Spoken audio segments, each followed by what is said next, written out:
Don't even have to run that long, Doug. It's just a few laps. You start running a half a second slower than everybody else, you'll find yourself with a leader on your butt real soon. Whoa, looks like a 32 of Barton. Oh, and Wilderson collected as well as Dale. Several cars right on the front stretch. Oh my goodness! Wow. It up and he the 12 gets off the bumper of looks like the 33 got into the back of the 12 and wrecked. I'm not sure if we have that on replay, but the 12 went to spin it down on the inside.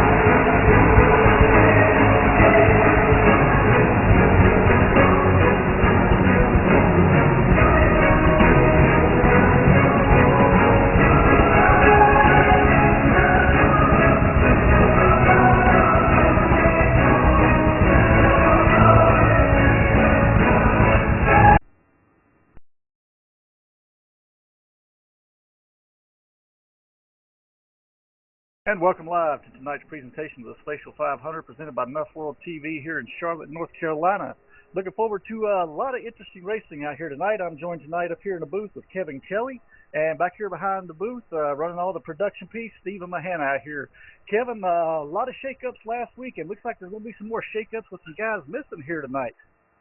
Yeah, that's it. We got Dale Reynolds, a 27 EPR Chevy not making it, and a 33 of Ben Bando back-to-back now not making the race. So it's going to be a big shakeup, like you said. Look for some people to move forward here.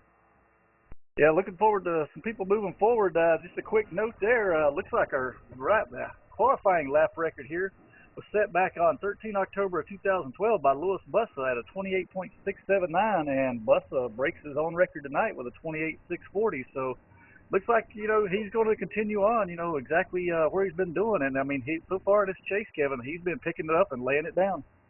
Yeah, he has. And, you know, he's had some bad luck that we talked about that the others couldn't capitalize on. He had some pit road incidences the last 3 or 4 races. And basically he's come through unscathed. We watched him last week, Doug, come all the way from the back. We said there's no way he could do it. He came back with about 3 laps to go, passed the leader, and took the victory on his birthday, no doubt. So he's got everything figured out here. Like I said, the only problem that I have seen that can stop this guy is mistakes on pit road and maybe some lap traffic. But other than that, man, he's in cruise control right now. Yeah, he's definitely been on a rail and just, like we said earlier, picking it up and laying it down. You know, this Lewis is not taking any chances like he let it slip away from him last year in the chase. You know, with 3 races left to go, he kind of lost the lead and was never able to recover. But he's surmounting a lead right now, Kevin, that I don't think anybody's going to be able to, you know, it's going to take a lot to bring him down, you know. And like I said, talked a little bit about the points there. You know, there was some changes and shakeups a little bit there last week in the points, especially with, you know, Bando not making it. So, you know, with him not making it again tonight, that's going to leave the door wide open for several other drivers too. Yeah, and you know, I'm pretty much gonna. I hate to do this, but I'm pretty much gonna say the 27 has got a long road to hoe here to try to get back in this. I think by missing this race, he's probably going to be too far back. I think if you're within 60 points, you know, maybe 65 points or so, I think you still got a shot. But you've got to bank on the leader having some bad luck, whether it be, you know, some mechanical issues, electrical issues or whatever. They need for him to have a DNF to have any chance of trying to catch this guy. Yeah, it's going to take a lot. And like you said, they may still have a chance, you know, being about 65 points or so, Kevin. But as it stands right now, looking at the points, though, you know, the only drivers, you know, 6th place and above are the only ones within that 65-point area. So, we're looking at guys like Frankie Samato. You know, you talked about Dale Reynolds, that 27 machine. You know, 86 points out before tonight's race. This is going to hurt him even worse. And you got guys like Jerry Hinkle, Justin Barden, Bruce Turner, Dennis Wright, Danny Gutierrez, and Christian Vasquez. You know, being in 100 points plus back, I don't see any chance of you know, getting up there and trying to challenge for a championship. No, and you know, right now these guys probably know it. It's just a slim outside chance. They're not mathematically eliminated. You know, they need some help. They need some bad luck from the guys running out of, say, in the top 5. But you know, a lot of them might be looking at things for next year. You know, a lot of these tracks that we run in the chase here, we visit back at the beginning of the season for next year. So some of these guys might be using some setups here, some strategies and stuff, and see how this works in trying to gear himself up for next year. But, you know, the door is always open, Doug. Something could happen, a wreck, you know, a driver not be able to make a race or something like that. But, you know, the door is open, but it's not open very much. No, it's not open very much, you know, and like I say, you know, there's a lot of, you know, tonight will be race number 5 of 10, you know, and so far Louis Bussa, you know, like I said, he's been, you know, the cream rises to the top, as they say, you know, 11 wins so far this year in 31 races. So he's really been, well, 30 races so far, but he's really been, you know, on a roll here lately. He's had you know, a lot of, unfortunately, he's had a lot of mistakes that no one's been able to capitalize on him, which is, you know, the very surprising piece you alluded to there earlier, Kevin. You know that, you know, Louis in just the last 4 races of the chase has won 3 of those 4, so he's definitely doing what he has to surmount that lead. But you know, that's the thing we're going to look forward to here tonight. You know, to kind of see how this plays out, because I think we're going to see a lot of different strategies and a lot of different grooves going on out here tonight. I noticed, you know, even watching the nationwide race last night and also our race on the Pure Sim on Thursday night, a lot of guys are going to be trying to run that top side. A lot of guys are going to be trying to run that bottom side, you know, so there's going to be a lot of different scenarios being played out there tonight. Yeah, that's it. In this place, you know, typically the later it gets, the more grip you gain here. So you got to stay on top of your setup and change your setup with the track. I don't know of many drivers that can come here and start the race and end the race on the same basically dialed in setup that they have. You have to constantly change for this place. It's, like I said, notorious for getting tight, but it is a place where it's a ton of grip. You can make a ton of horsepower because you know, it being cooler and nighttime. And, you know, 2-tire strategies will work here. You might be able to get out there and run for about 20, 25 laps with 2 tires, but after that, there's 4 are going to reel you in. So like you said, Doug, a lot of strategy here. And don't forget fuel mileage. We saw Kevin Harvick last year win this race in NASCAR on fuel mileage, stretch it out a couple years ago, actually, I should say, and won this thing. So, you know, it's not necessarily the fastest car. It's like, you know, it's got to, everything's got to align perfectly. Tire strategy, fuel strategy, and, you know, track position is everything here. Yeah, and just to kind of throw a few track stats out there, Kevin, you know, this race, you know, like I say, our odds on, I would say, tonight favorite as far as, but we've said this in weeks past too, and it's not panned out. Jeremy Enix is our leading, has the most wins at this racetrack here in the NuffWORLD VSU Cup Series. He's got 3 wins over here, but there's, you know, several other drivers with wins also, so there's no clear cut, you know, I've been a dominant guy here, like Danny Gutierrez, you know, he has a win. Louis Bussa, of course, has a win here. Mike Houston has a win.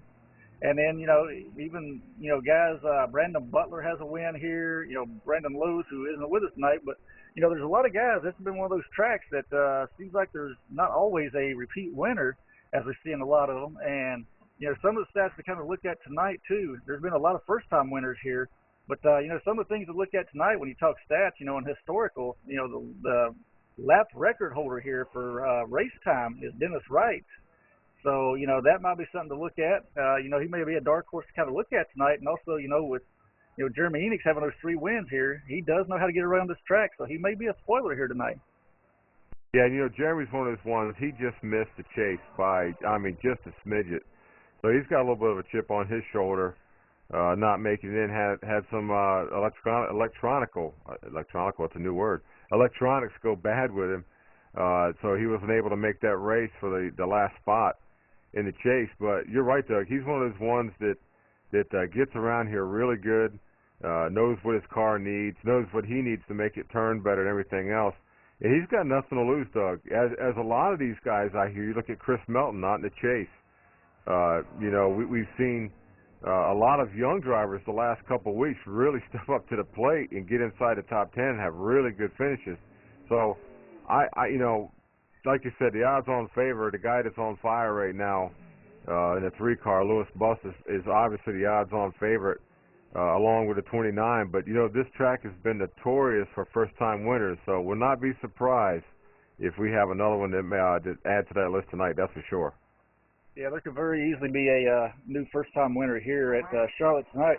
But we've got a lot of guys, you know, out here tonight. We got, looks like we got about 30 actually. We got 30 out here on the grid right now, Kevin, and some names we haven't seen in a while coming back, making a return here. DeMarco Starks out here tonight in that number 10 machine, so haven't seen him around in a while. And also the 45 of Tom Gribbon. We haven't seen him around for a few weeks too. So, you know, we got a couple of guys coming back after some time off, as well as young man, veteran here in Nuff, trying to make his return tonight. That be driving in that number 39 machine.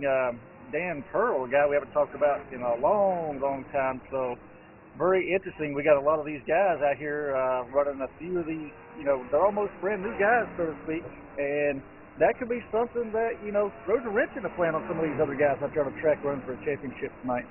That's it, Doug. You know, one guy that I'm going to tell you right now, I'm going to mark it down right here in my notebook, that we need to keep an eye on tonight, and was very impressed with him last week, is the 06 of Partridge. You know, he looked pretty quick in these practice laps that we saw.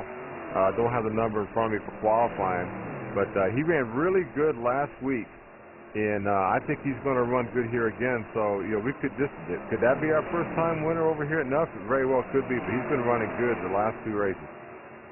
Yeah, he has definitely been impressive. He's one of those guys we talked about last week, you know, along with Chris Melton, you know, that could be a spoiler here tonight, pull off their first win possibly here in the NuffWORLD VSU Cup Series. And, you know, it wouldn't surprise me a bit. He's looked real good out there throughout practice, you know, and, you know, on the roll he's been lately. You know, hey, it wouldn't be a surprise to see Partridge up there fighting it out for the win and possibly even stealing the show and taking a win home with him here tonight.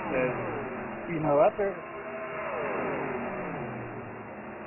during practice right now, I mean, he's running 29.1, so he's not very far at all off the, you know, quick race speed, you know, as a lap record set here. So, you know, that young man, he's definitely, I think, got a car under him. But once again, you know, you always got to lose back to, Kevin. That's something we haven't spoken about yet. We talked about pit road issues, but what about issues of a track like this, you know, getting into someone else's problem? Yeah, that's it. You know, this track isn't too bad for getting on pit road, but it will sneak up on you and get you. You're out here and you're riding around on the tires, and you have the tendency to get really, really loose here on a long run. So basically, coming into pit road, you got to have your brake bias just right and everything else. Nice wide pit road. We have seen some incidences, Doug, where people getting on pit road and lock those rear tires out and try to correct, to overcorrect and shoot up right across the racetrack. So that's something to watch for. Not too many incidents getting off of pit road here. They're pretty good, but like you said, definitely this track, they don't call it the Beast of the East for nothing. Yeah, and I'm looking out here in practice right now, Kevin. You know, this is definitely one of those tracks. First to it, too, is self-cleaning a lot of times people do. You know, that high baking down on the corner, so there's a good tendency if, you know, cars slide, lose control, whatever the case may be, they're coming back down the track. So, you know, hopefully we'll see, you know, when that happens tonight, we'll see a lot of these guys slide off the track and not you know, possibly bring out the caution, but, you know, sometimes you have the guy who's, you know, back there minding his own business, so to speak, guy loose it right there in front of him. He's got to check up and get out of the throttle for, you know, just a couple of seconds before he can get back in and clear that car. And, you know, that can cause a lot of stack up sometimes. It can also cause a guy to lose a lot of time and a lot of position right there also if he has to do that. Yeah, and let's not forget when you're on pit road, whether it's under green or you almost want to prefer to get on the caution under green flag, because when the caution flag comes out, everybody's coming. And you know what happens, Doug, when you got 43 cars on pit road at one time and you're trying to get all you can coming out and getting in. There's bound to be somebody getting into somebody, so you got to be careful with that, but that's the unknown. Yeah, that's the unknown that could, and we saw that, Kevin, just a couple of weeks ago. I think, you know, it was with Chris Melton, you know, coming in, had that second pit stall and trying to get out of pit road right there. Gets involved in an incident and pretty well caved in that front right of his car, which, you know, caused a bit of problems with the handling, and, you know, he just wasn't able to run this thing after that. So pit road can be something, you know, not only trying to get onto pit road and slowing down, but, you know, trying to get back off of pit road can really turn around and bite you in the butt. You know, it's pretty interesting for those who may have watched the Nationwide race last night. You even saw an incident of that. You know, Elliott Sadler getting taken completely out coming off of pit road. So it could be definitely treacherous on pit road here. But tell you what, folks, let's step away for a couple of moments here. Let's you know, get the national anthem knocked out, and we'll be back with live racing right after this. So stay tuned here for the Spacial Net 500 tonight here from Charlotte Motor Speedway.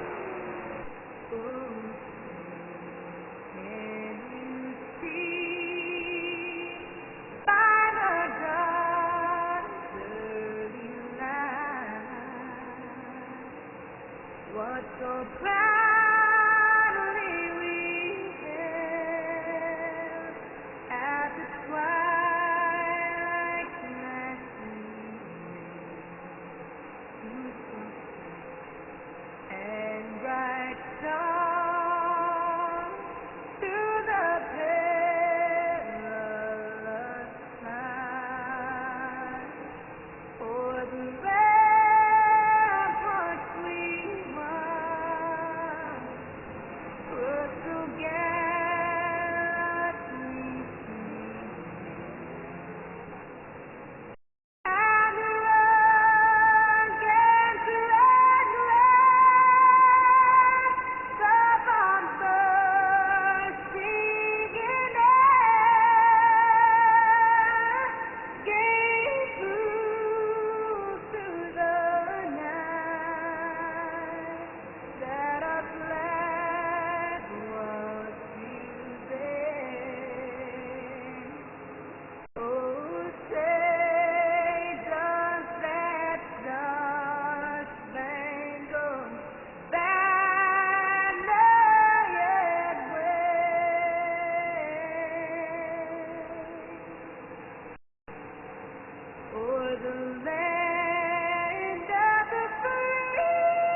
And welcome back live to Charlotte Motor Speedway here in beautiful Charlotte, North Carolina for tonight's running of the Spacial 400 presented by NuffWORLD TV. Got about just a couple of seconds of happy hour left to go on out of here. So these guys are getting ready to fire things up and get started off here. So looking forward to a lot of racing action here tonight. But Kevin, you know, what kind of keys can you give us that you can think of off the top of your head on things to look for out here tonight?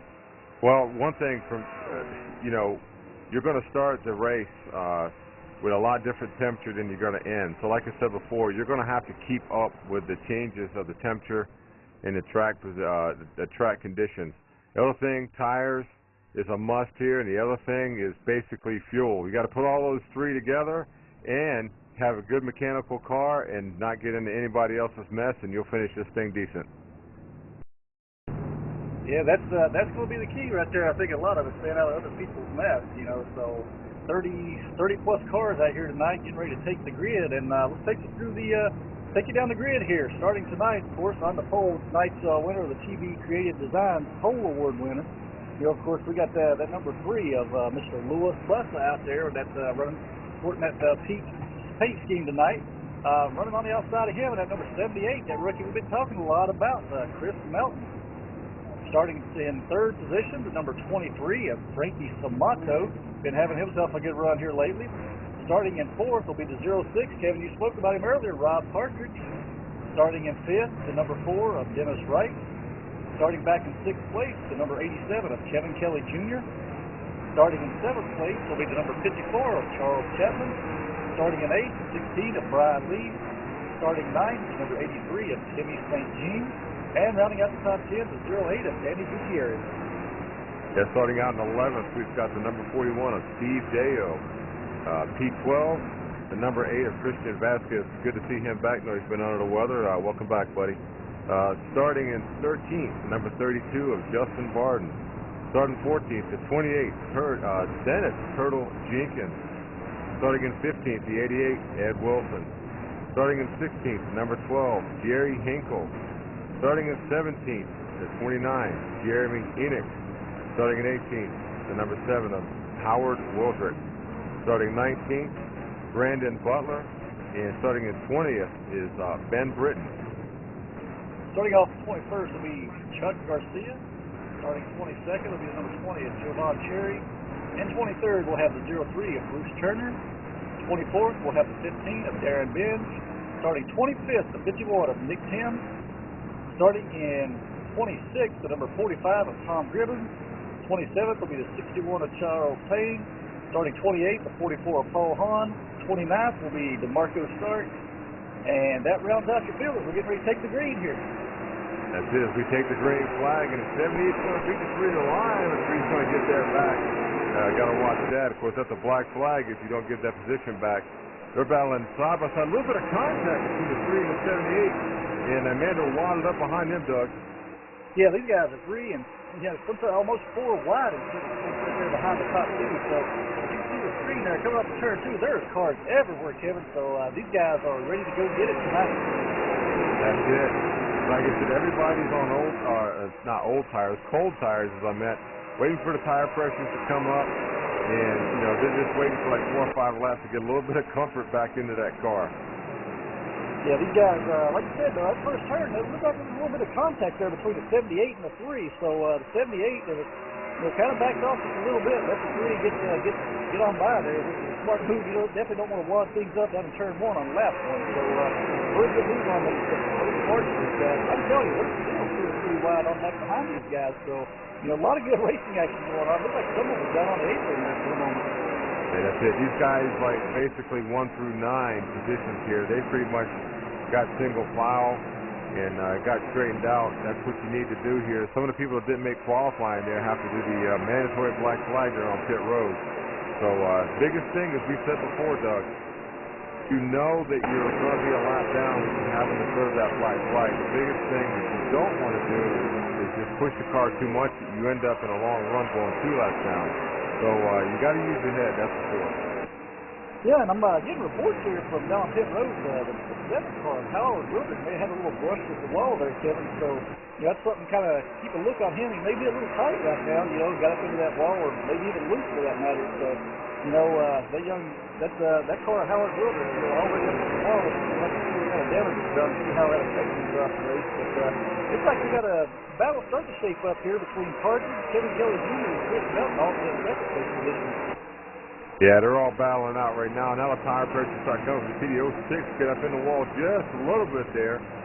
So, like I said, the tire pressure is still coming up. You're not going to know for about another at least 9 to 10 laps of what your car's, capable of doing right now. Like I said, everything's so loose. You're just basically waiting for the tire pressure to come up and balance the car out. But, man, look at it. Like you said, Doug, the 87, the 06, the 16, and the 4, man.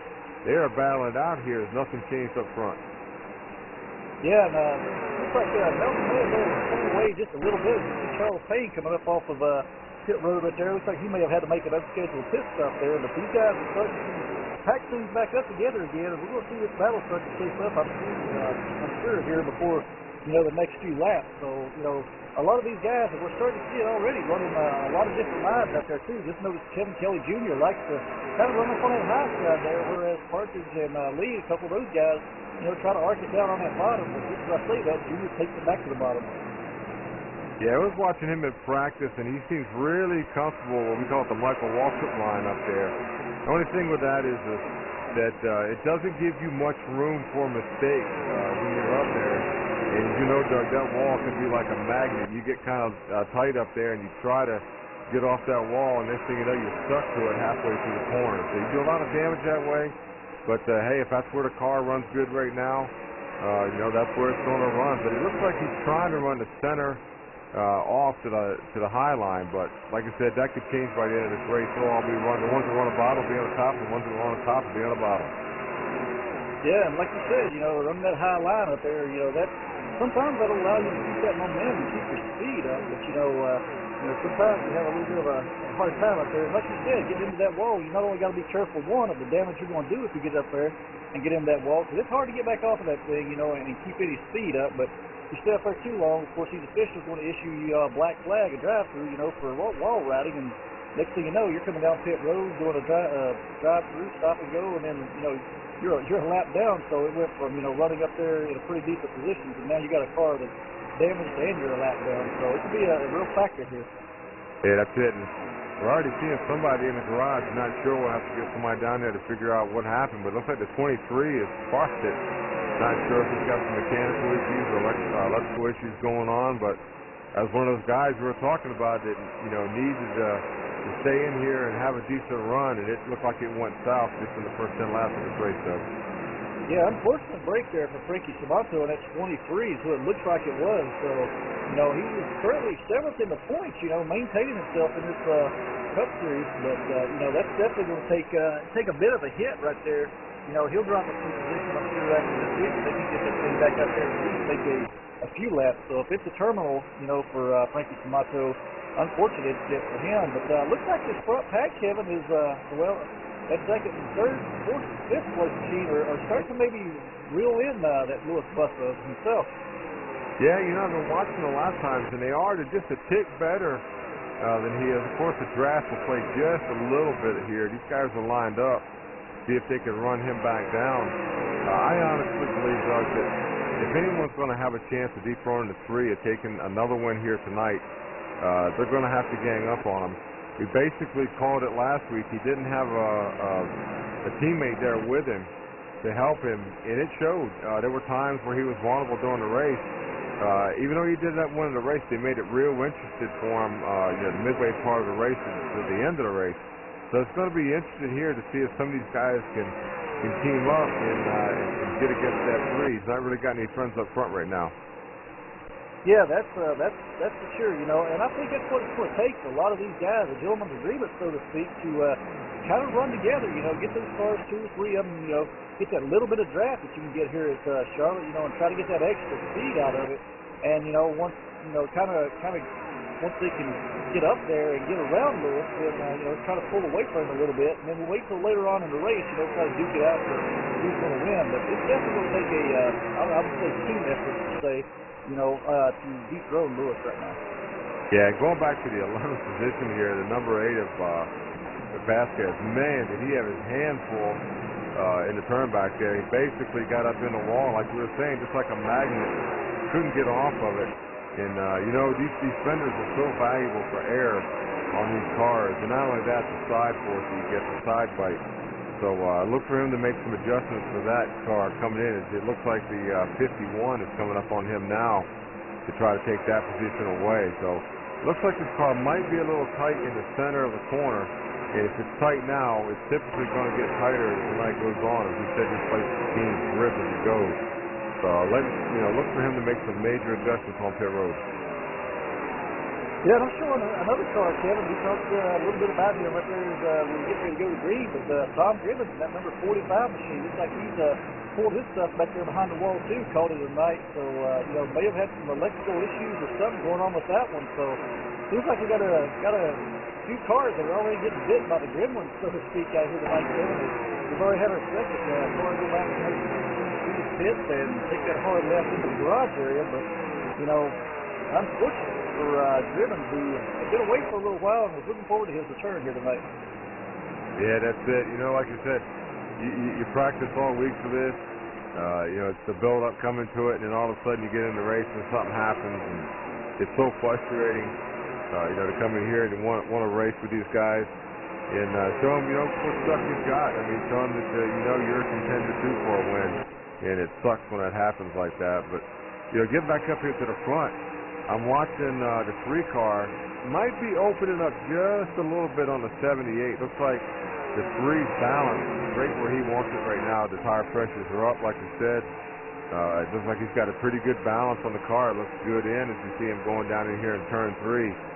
And he's going to go right down just above the white line there and pick the throttle up really good to the center of the corner and coming off with plenty of room to spare. So that thing looks like it's dialed in, Doug. Yeah, but one of the things I'm kind of noticing watching the turn 1 camera there a few moments ago, Kevin, is you know, as these guys come off the throttle and start, you know, coming off that long front stretch up there and getting into turn 1, looks like as they make that move from the high side down to the bottom, looks like the cars are, there's a lot of suspension travel there, almost coming off the ground with that front end. So I wonder if that's going to be something for kind of keep a look at later on tonight. As some of these guys may have that suspension set very low, you know, and start hitting those bump stops. Yeah, and you know, what happens with that is you get them so coil bound down, there's just no room left for the spring or the shock to travel. You've got to be careful. You know, you've got to almost hit your marks every lap. You start moving higher than the car is used to running, or lower to where it's used to run, where you got it dialed in at, and you'll start making the tires really mad. And not only that, you bottom out, and it's just like riding across the railroad tracks after that. You kind of lose the front end on the car. Like you said, the front end wants to unload. So some of these guys are going to have to watch here, as we're not even quite halfway through a fuel run right now. Yeah, I'm kind of looking, you know, all around the track, they're starting to get everything spread out here. Don't see a whole lot of guys challenging each other. There's a lot of guys out here, and looks like the 28 is Jenkins just coming up off the pit road right now. So he may have had an unscheduled stop there himself. I'm not sure what happened to 28. I may have missed something there, but you know, most of these guys are pretty well spread out right now, and looks like Kelly Jr. is maybe trying to look at, you know, possibly, you know, make some type of move there. He went to the high side on Melton there during the last quarter, but looks like he kind of resorted himself, fell back into line now as he got down into 1. So it looks like Junior, though, is getting a heck of a run coming off of turn 2. As he pulls up to the inside of Melton now and beats him down to the inside line, and he's going to get that car and slide right up front and take away that second place position. And looks like Partridge is looking to try his best to do the same thing here.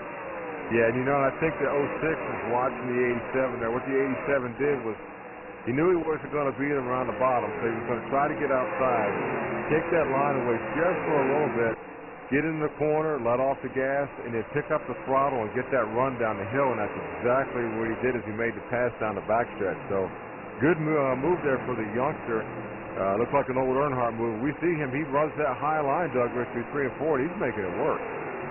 Yeah, he's definitely making some time with that, and Curly, he's about a second and a half right now, that track that we're watching, you know, behind leader Lewis Butler, who's, you know, still out there running all by himself, kind of taking things, but real nice the way he set that up and made the pass. Very nice job there, and looks like, you know, Melton possibly is looking maybe a little bit low right there through the middle of the backstretch, but, you know, just not close enough that he's going to be able to make a run right now, but I'm sure, like you said, Partridge saw exactly how Kelly Jr. set that up, and he's going to be, you know, thinking about that same exact thing now here real soon. Yeah, and you know, it's like monkey see, monkey do. You get to a point to where you just kind of hit a wall with arrow. You know, you can't pass someone. You get up on it. It's like we say, you can catch them, but passing is a different thing. So, you know, they'll move around and they'll try to find ways to get air to that nose to make that thing turn. As we see right there, the 06 is almost a carbon copy of the line that the 87 ran before that. I think he's just trying to size him up and get it going. And, you know, there's not much you can really take from the beginning of this race and use that at the end. Like I said, the track changes so much from the middle to the end of this race. But, like I said, right now, you pretty much know what you have. If you're tight, you'll probably want to take a good swing at this thing because, like I said, it's going to get tighter. If you're loose, I don't know if I would mess with it so much. You got to hang on because the track will come to you as the temperatures drop. Yeah, that's definitely going to go through, I would say, 2 or 3 possible track changes here tonight. As we go on throughout the night, the temperatures start going down a little bit. The clouds are now, you know, the clouds and the sun, you know, the track has definitely cooled off here in the night. And it's going to be interesting to see, Kevin, too, you know, some of these guys now that starting to cool down a little bit, you know, start to try to throw on a little extra tape, too, to get some speed out of these cars. And, you know, we may see some cars maybe go a little too far with that tonight. But that's the thing. There's a fine line. I mean, you get these cool temperatures at night, and you know they'll turn up the fuel on these things, and they'll put some tape on them. But you don't want to you can make more horsepower, and that's all fine and dandy. It's good, but the engine's going to pay the ultimate price. And we're looking. It looks like the 24 Doug had a right front go down. He's on pit road, so usually typically with a right front, he's made some wall contact. It sounds like maybe that car might be a little tight getting into the corner, so. Hopefully he can get that thing repaired and get it where it's at least competitive and come out here and run some good laps. Yeah, unfortunate break there for the 24 machine of Chuck Garcia. Having to go in like that. And like you said, typically something like that comes from a little rub with that wall, and cutting down that tire. So, that's what Garcia. He'll come back out and then we're back onto the track in 26th position now, 2 laps down. So, he definitely got a lot of ground to make up out here tonight. So, but these guys, Chuck, right now he's going to be moving through his field pretty quick as he kind of makes short work there, But I'm sure right now he's got to be feel like Superman out here on these 4 fresh tires right now with these guys on the older tires now, about 30 laps into this run. That's it. I want to talk about a driver in position 5 here, Doug. The 16th Brian Lee. The first 3 races at a Chase. He basically was what I call living on a prayer. I mean, this guy went down in one race, 3 laps down, battled back, got a top 6 out of it. Then got it, I forgot what the next race was. It's just been that many incidents that's been going on with him. He's definitely needed to go buy a lottery ticket out of some of the stuff that he's been through. But here he is right now. The last race didn't have too much controversy and had a nice finish. And here he is riding in the 5th position. And Doug, he's one of these ones that's praying that the leader in the championship's going to have a screw-up. He's been pretty consistent. He's been riding right there around the top 5, all the Chase races. Like I said, had some bad luck in 3 of those races, but rebounded. And that's what a championship driver is all about, man, is taking the bads and making goods out of them. But, and also we saw the 3 last week, Doug. We sat there and said there's no way this guy is going to be able to come back from where he is pitted, and we watched him come through the field and actually with 3 laps to go pass the leader and win the race. So, but you can only do that so many times before it will bite you in the butt. And that's that seems like it's the theme here in this VSU Cup Series for him right now, Kevin, is if me and you call it, there's no way it's going to happen. It's somehow or another they find a way to make it happen just to say make us wrong here. I don't know, maybe they're hearing us out there, but Brian is definitely having himself a good run. He's up there running with no one really in front of him and no one close behind him right now. So he's in a very comfortable position, and looks like that car is very comfortable for him too right now. Yeah, and you know what? He just moved up another position as the 06 of Partridge. We said watch him. Hopefully we didn't throw him on him. He had some electrical issues, and he is gone. He is pulled up behind the wall and parked it for the night, Doug. So somebody that we thought to keep an eye on, he was running the 4th spot. Moved the 16 up to 4th. And another guy we kind of talked about there during pre-race, a guy who knows how to get around here. That 29 of Jeremy Enix has moved up into 5th place now. As we got looks like we had a battle shaking up there for that 2nd place position. As Melton pulled down the inside, we think he's going to make a run on Kelly Jr. But now they're running into some lap traffic there. And boy, they bunched up together tight right there.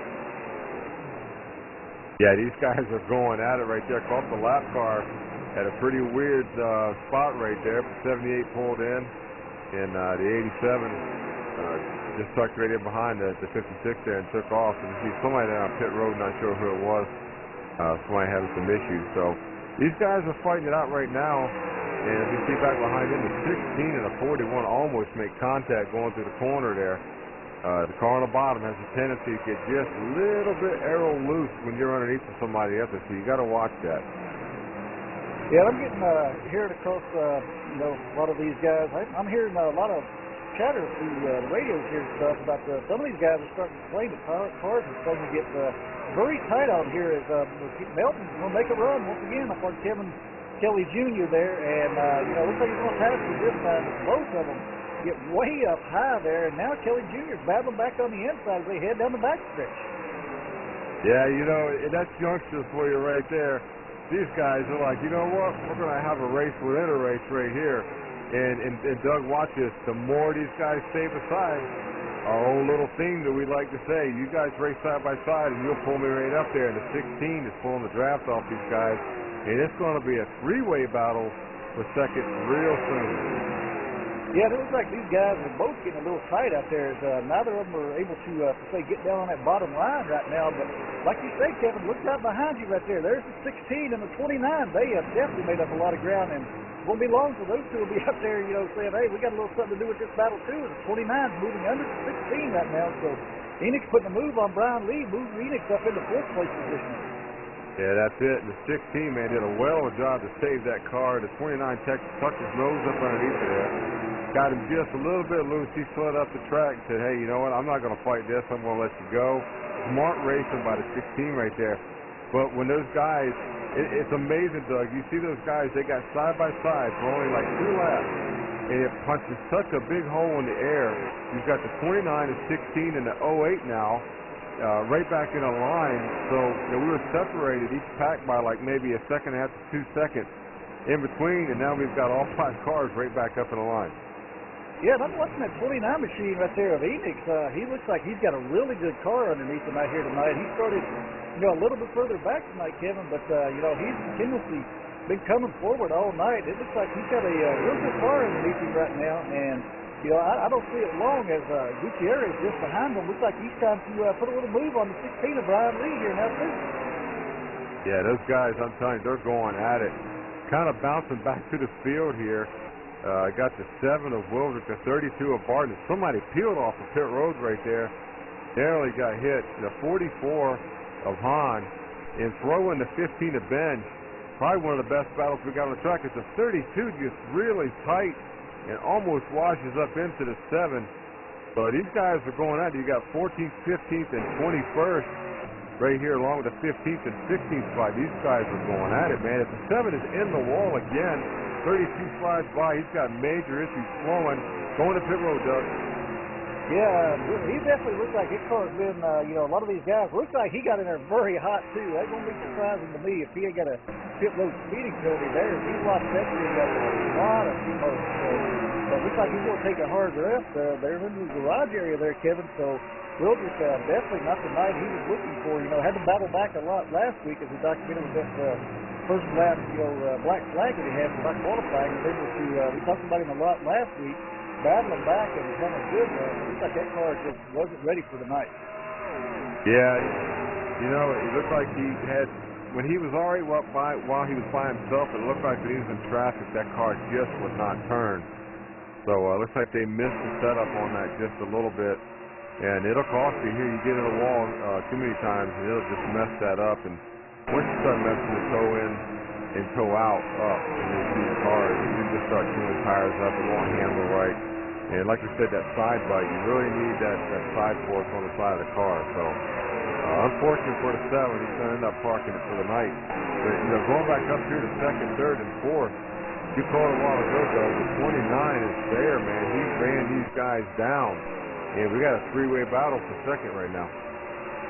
Yeah, Jeremy looks like he's very comfortable with that car right now. He's getting through the corners really well, and you know he's able to keep it just a little bit lower, you know, getting through the corners there, looks like, than what Junior and Chris Melton are. So, you know, I look for Phoenix, you know, to be making a move here in the next few laps. You know, right now they're working through a lot of lap traffic though too. So that's one of the things you definitely got to be careful about. Is Jeremy Enix takes a little bit higher line this time through 3 and 4.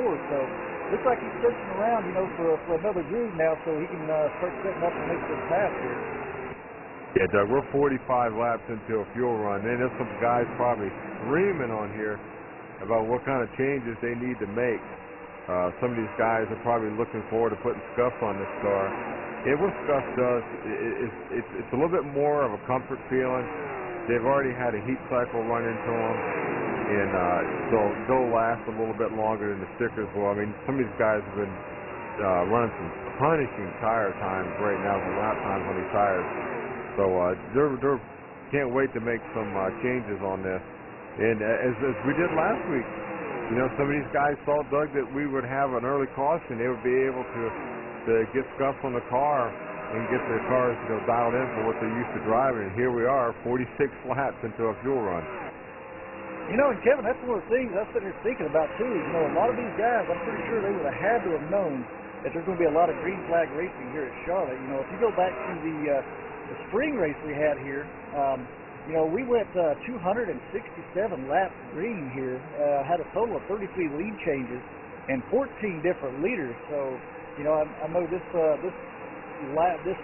race will be about 100 miles shorter than what we ran in the spring, but you know, even with that fact, knowing at this track the guys are able to stay green on here, and you definitely got to have a car to set for that long run. And I think that's what we're seeing right now is a lot of these guys, you know, that are pitting early, maybe set up for that long run.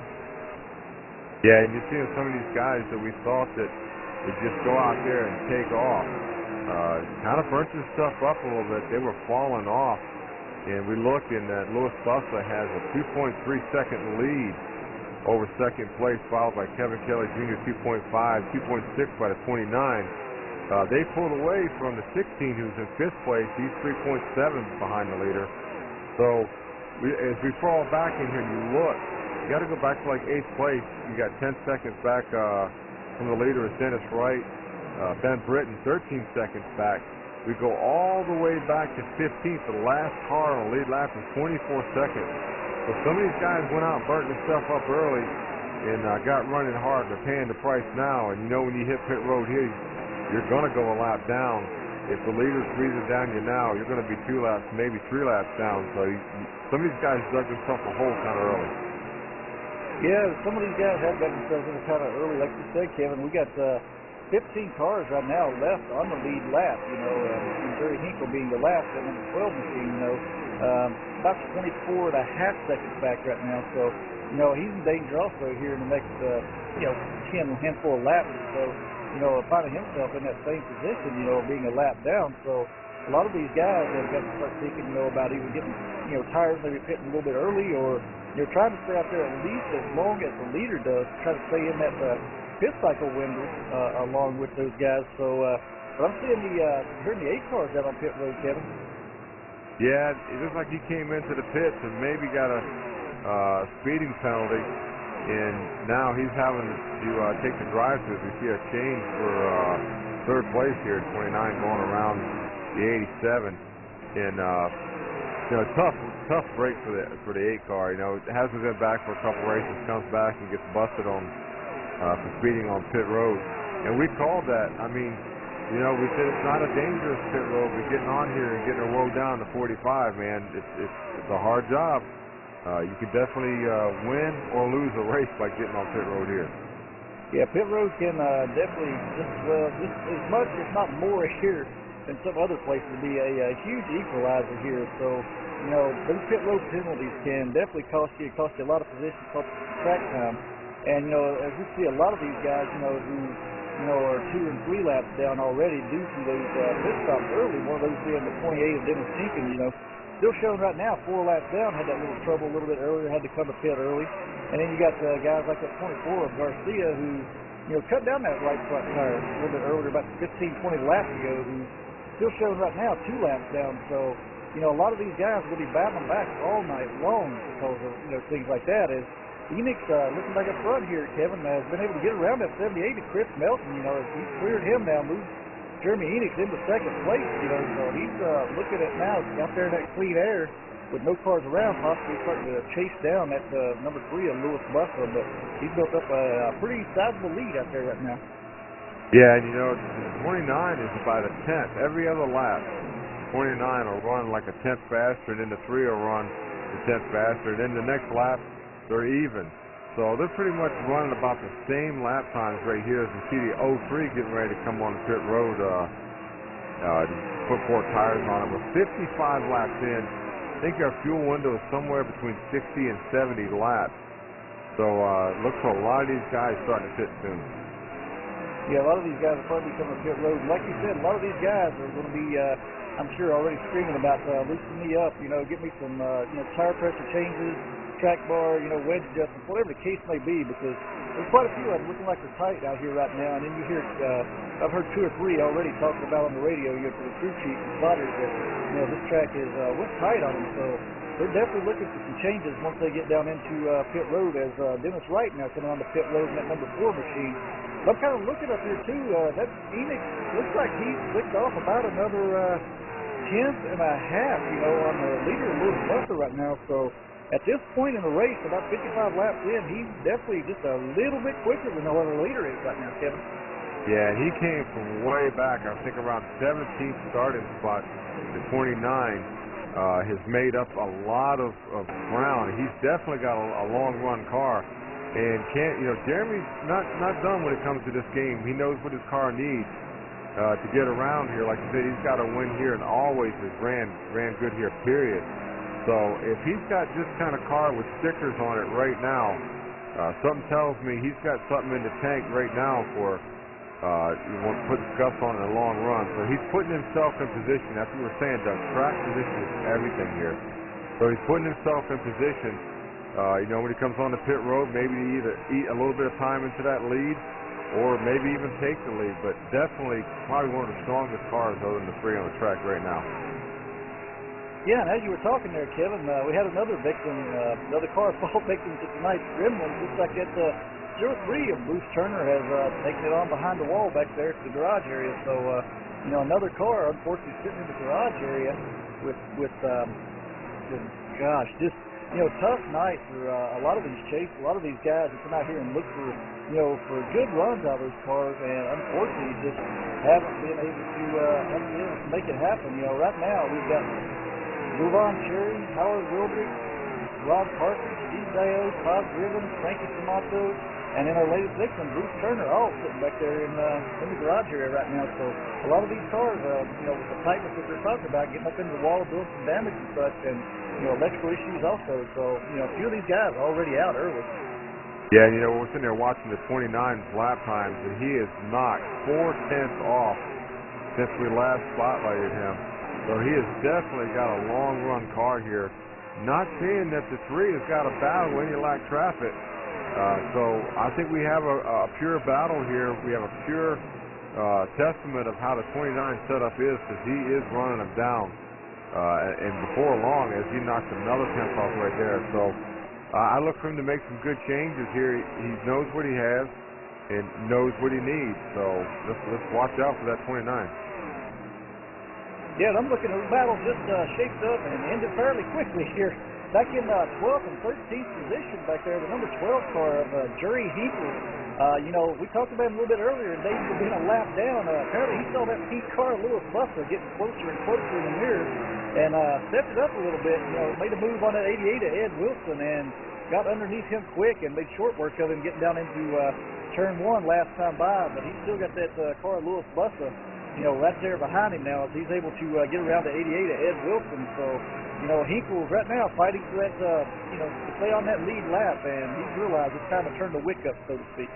That's it. We see a flurry of cars headed down pit road to 08, to 83, to 34. All these guys are coming in to make these pit stops.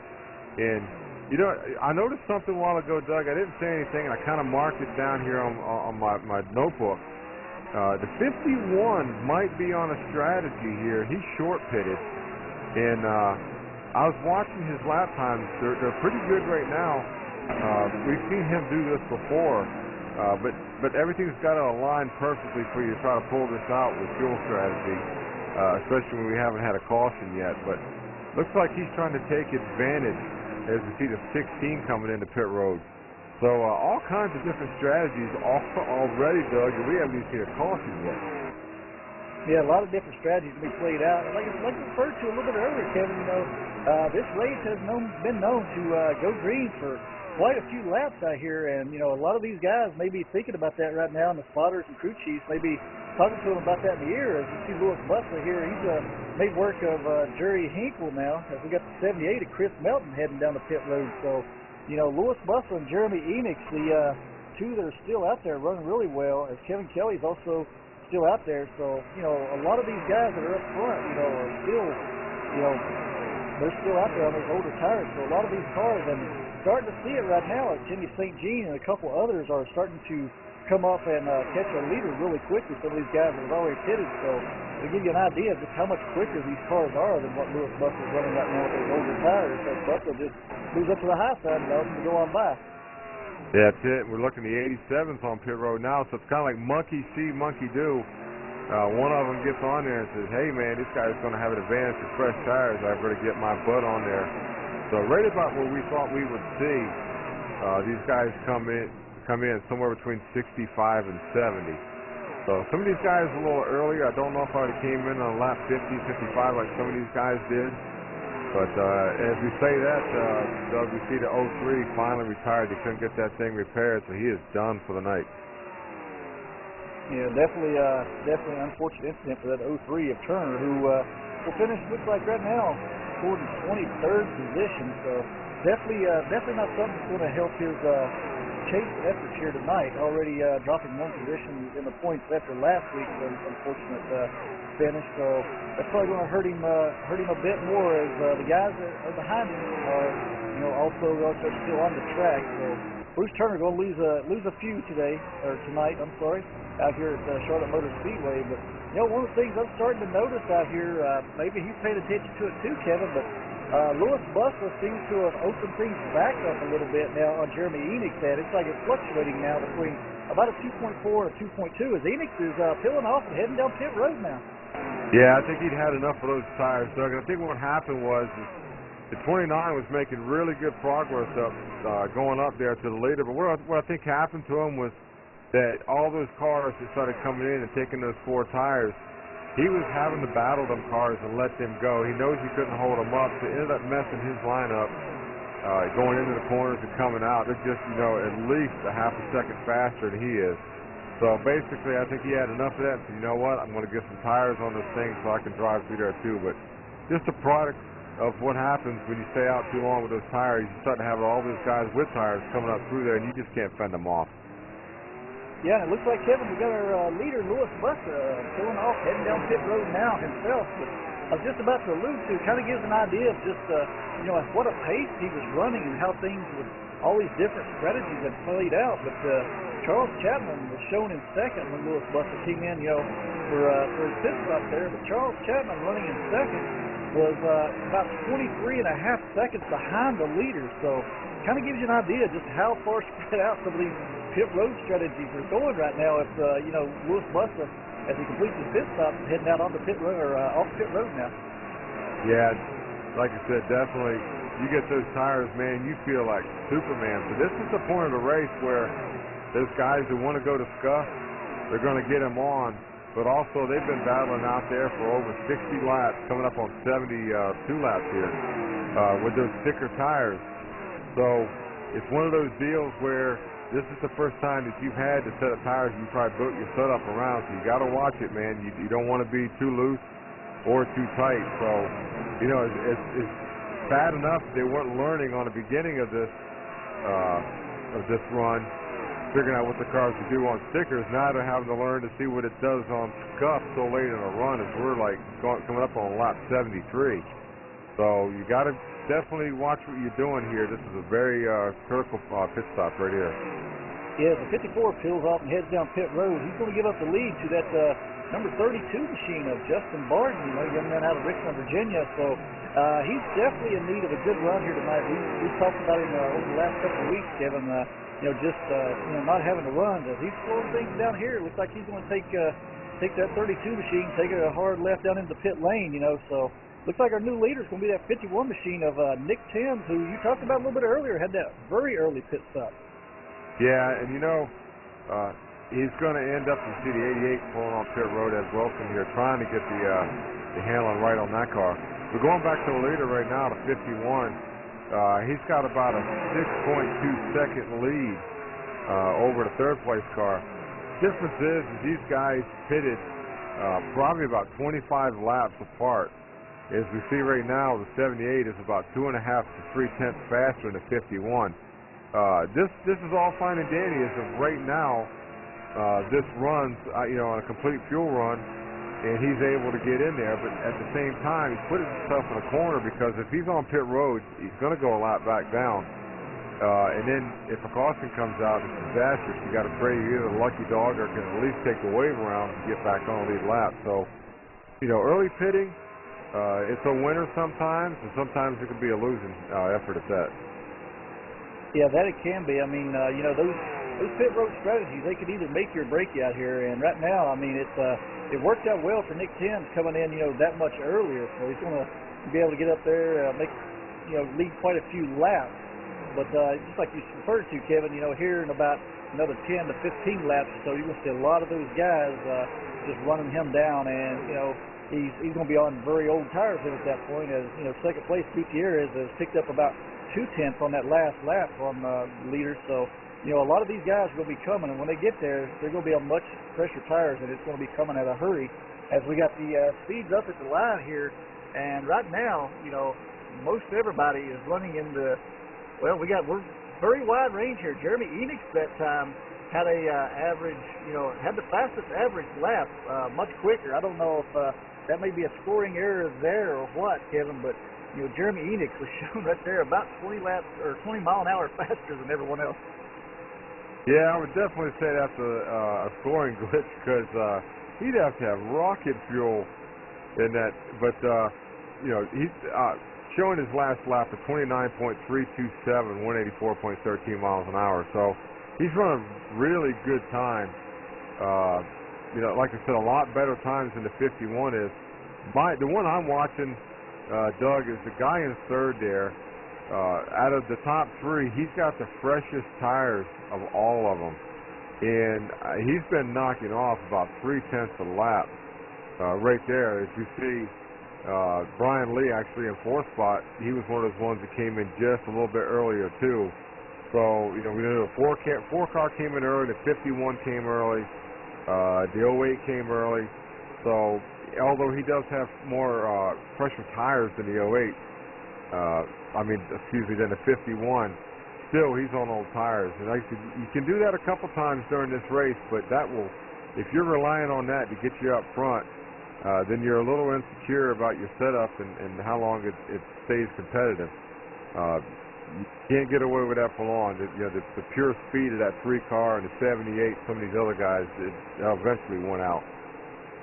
Yeah, exactly, and you know, kind of, you know, talk about that a little bit too. But you know, looking at the times, so to speak, out there on the track, in the last 3 laps, Gutierrez, Melton, Lewis Bussler, Brian Lee, all those guys have picked up about a full second in the last 3 laps on Nick Timms there. So you know, they're definitely much faster right now with those fresher tires. So, and then I'm hearing that the number 28 car is having some engine issues too right now. Uh-oh. Well, you don't want to hear that. You're 81 laps into a 334 lap race.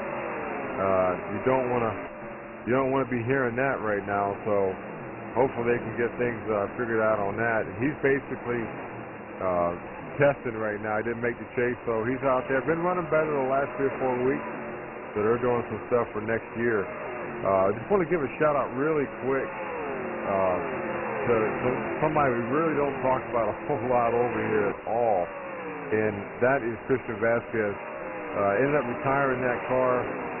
He's got a DNF, man. He's not been feeling well the last 2 or 3 weeks, man. We wish him a speedy and healthy recovery and all that. Shame he couldn't stay out here and finish tonight, but outstanding young man.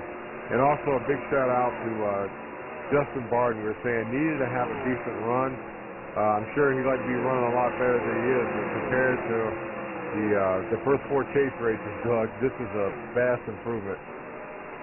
Yeah, that it is. And talk about Christian Vasquez there too. You know, been feeling a little under the weather lately. I like to refer to Christian as part of our international flavor here in NuffWORLD. You know, coming from down in Costa Rica. You know, he's here with us when everything's going well and the young man's not sick. I mean, he's one of those guys that, you know, you're going to find yourself battling him more than once throughout the course of a race. And very good racer, you know, from down there in Costa Rica. So wish him the best. You know, hope he gets feeling better soon. But you know, kind of talking about that now, we're starting to see that gap of Nick Timms up here in front. You know, is really starting to get ate into now. As you know, all the way back to 4th is Lewis Bussler, and he's no more than 6 seconds right now. So these guys are really starting to tag into him here, Kevin. But tell you what, man, let's take a quick break here, step away, get some sponsor messages knocked out, and we'll be back with live green flag racing action here after these quick commercial breaks from the Spacial 400 here at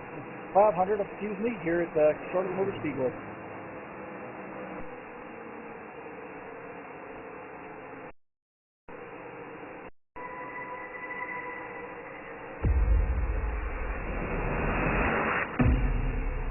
Link engaged. Welcome to TeamSpeak, advanced voice communication software for any platform. TeamSpeak allows groups of people to communicate and share information with anyone via the internet or through private networks. Using your Windows, Mac or Linux-based computer, all you need is a headset with microphone, and in minutes you can be chatting with others in real time using our crystal clear voice technology.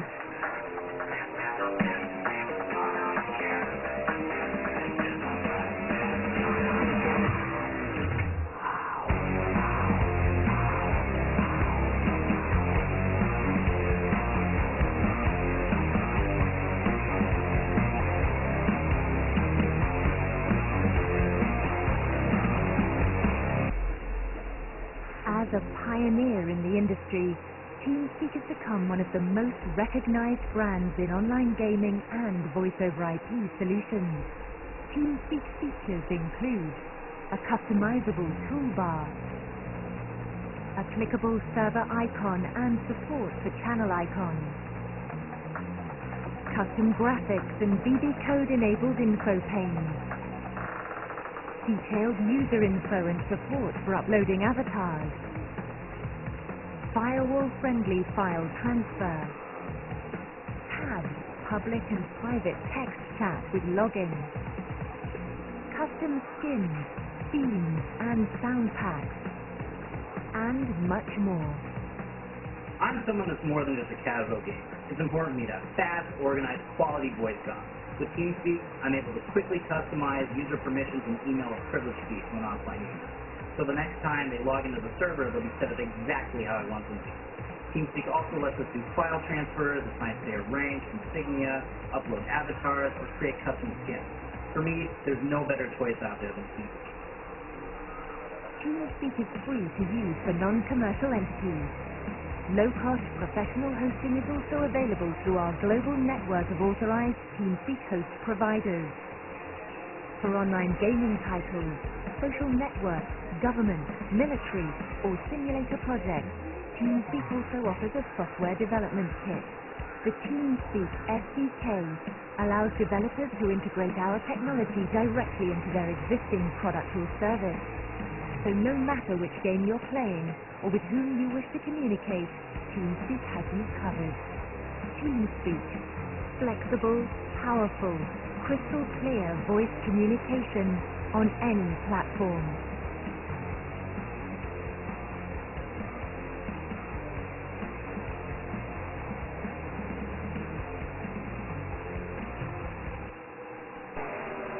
And welcome back to live racing action here at Charlotte Motor Speedway for tonight's running of the Spacial 500 here at Charlotte Motor Speedway, presented by NuffWORLD TV. Not a whole lot changed up here in front, Kevin, but a lot did change all at the same time. Nick Tim still leading the way, but right behind him, that 08 and that number 3 car have really ate into that lead while we've been away at commercial break. Yeah, they have. I would think within the next lap and a half, we're going to have another leader here. And I would not be surprised that as soon as the leader gets past, probably like 5 or 6 laps after that, he's probably going to duck on the pit road and try to keep this cycle up. The only problem with that is, Doug, you got to pray that it stays green the whole time. You know, you're out here now, you wish you could see a caution.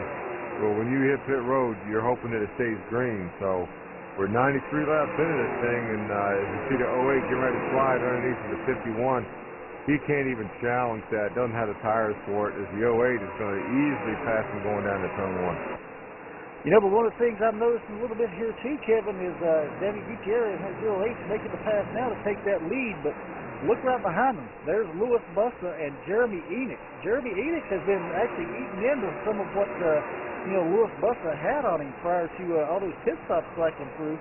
There's only a little over half a second difference between those two on the racetrack right now, so when they do make their way back up front, Enoch was able to pick up a lot of a lot of time and such on Lewis Buster, during that pit strategy. So, he's in a much better position to make a run at Lewis Buster once they get back up to front right now. That's it, Doug. And look at the difference between fresh tires and old tires. We say fresh tires. The 3's probably got about 20 laps on those tires right now. But look at the difference in just the handling. It's not so much the speed on the straightaways. It's the cornering speed. Just able to just drive right around. So, like I said, it's going to be interesting to see how long the 51 waits to get on the pit road here. Yeah, he definitely, like you said, he was one of those that pitted a lot earlier than we would have thought, but it paid off. He was able to get out there, lead about 22 laps or so after everything cycled through, but he's got to be getting close now, to thinking about getting another pit stop in as, Enix now going around and taking over that third place position now, and, that whole group that was behind him has now caught him, and they're starting to, just head on around. As Chris Melton now moves down to the bottom side. He's going to push Nick Timms all the way back to fifth position. But, he's got more coming. So those old tires are really starting to give up and starting to show now on that number 51 machine as he's starting to fade back. Yeah, the 29 made some really good adjustments on that car, or that pit stop, as he is 1.3 from the lead right now. But like you said a while ago, Doug, under a second away from the 3 car. And he's just been making that gap up as we've gone on. So he made some really good adjustments on that 29 as he knocks again another 10th off. So, the 29 right now might be the class of the field. Yeah, he may very well be. And like I say, I tell you what, that number 3 car is, he's definitely catching up to the 08 of Gutierrez. Gutierrez, too, here as they head off here, getting ready to go down as they head through the front stretch and head into turn 1. Lewis Buster is making up a lot of time, and he's running that high line right now, I've noticed, trying to make a few of these passes to gain some of that position or some of that back. But like you said, Kevin, I think Enix, once he gets there, and he's going to definitely have something for Lewis Buster in this 3 machine tonight, as long as he can keep it out of trouble, because he's definitely showed during that first run, that he had a good long run car, and right now he was able to make up a lot of time through that pit cycle too. So, Jeremy keeps on this run. He's definitely, I think, going to be challenging that 3 machine for the lead here before it's all over. Yeah, just as we said, the 51 is on pit road. We called that one, Doug. Didn't think he would stay out there too long. And what he was doing is basically saying, okay, look, I'm gonna end up going a lap down if I stay out here, so I'm gonna pit early. But hearing that he spun it, getting on the pit road, so that's going to cost him some time right there as the replay's up, Doug. Yeah, it looks like, he's coming down in there, of course, a lot of people, they dial that brake bind back into that back tire a little bit. Looks like the back tires may have locked up on him, and caused that thing to loop around. He was lucky, he got away with that spin, didn't hit anything, no damage to the car, but definitely would cost him a lot more time on pit lane. And unfortunately for that 51 machine, he now finds himself in the 14th position, a lap down. So, he's already lost 1 lap under that, that exchange. Yeah, and what we were saying earlier is he's already dealing with having to hope that this thing stays green, and then you multiply that with spin it out coming on a pit road. So you've actually, put yourself in a deeper hole. So, he would come up before, he was leading the race, I think it was about 6 seconds. And that was between pit stop on the 51 and the rest of the field. Now you throw in the equation that he just spun out coming in, he probably lost a good 5 or 6 seconds there. So even if this cycles around, we stay green and all that, he's not going to have the lead that he did before because he gave it up on pit road as his business is picking up in the lead. Yeah, that it is. Jeremy Enix he's got that 29 machine. He's got a head of steam coming right now. He's whittled that lead of Lewis Buster down to under 2/10 of a second right now, and he's pulling up close. He looks like he's going to try to make that outside line, get around Lewis, but they are nose to tail heading down the backstretch here, getting into turn 3. Looks like he's going to follow the tire track for that 3 machine for right now. We're starting to catch some lap traffic too, so that's, I'm sure, going to play in. As Jeremy moves underneath him, looks like he's going to try to use that lap car as a pick here as they get down towards the corner. Yeah, and you know, right now, as we said before, look at this. They get side by side, Doug, and the 08 is actually pulling. Oh, he's got fresh tires.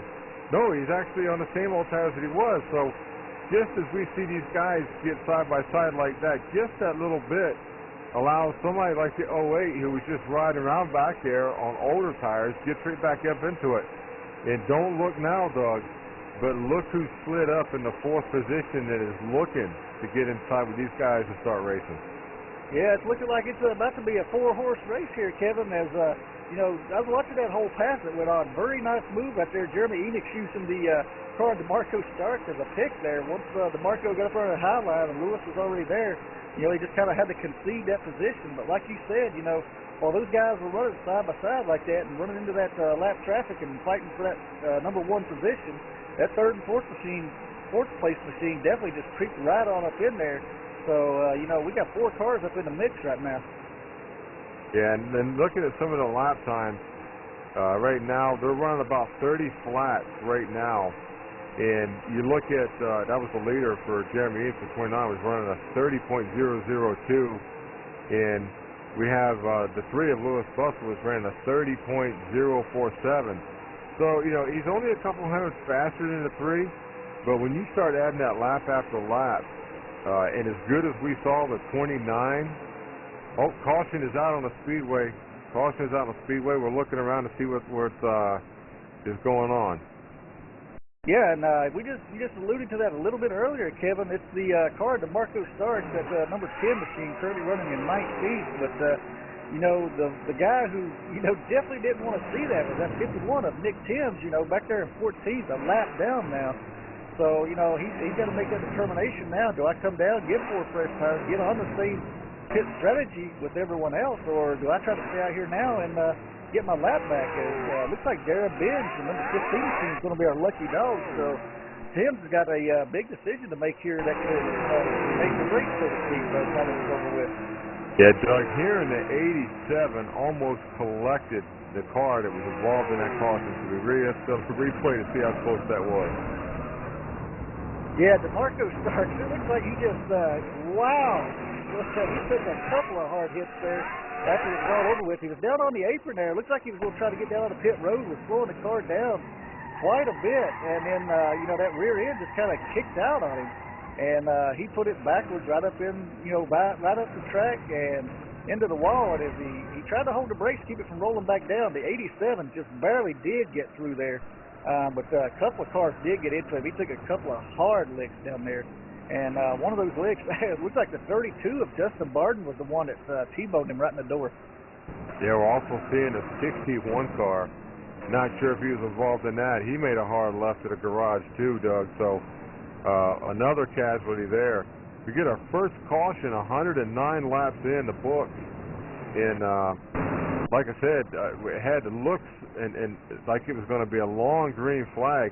In talking back to we were just talking about a while ago about the 51. Now he's painting himself in a corner, Doug, and we just got done running a nice 109 lap run there of green flags. Who's to say we can't do that again? So the 51 might have really messed himself up here.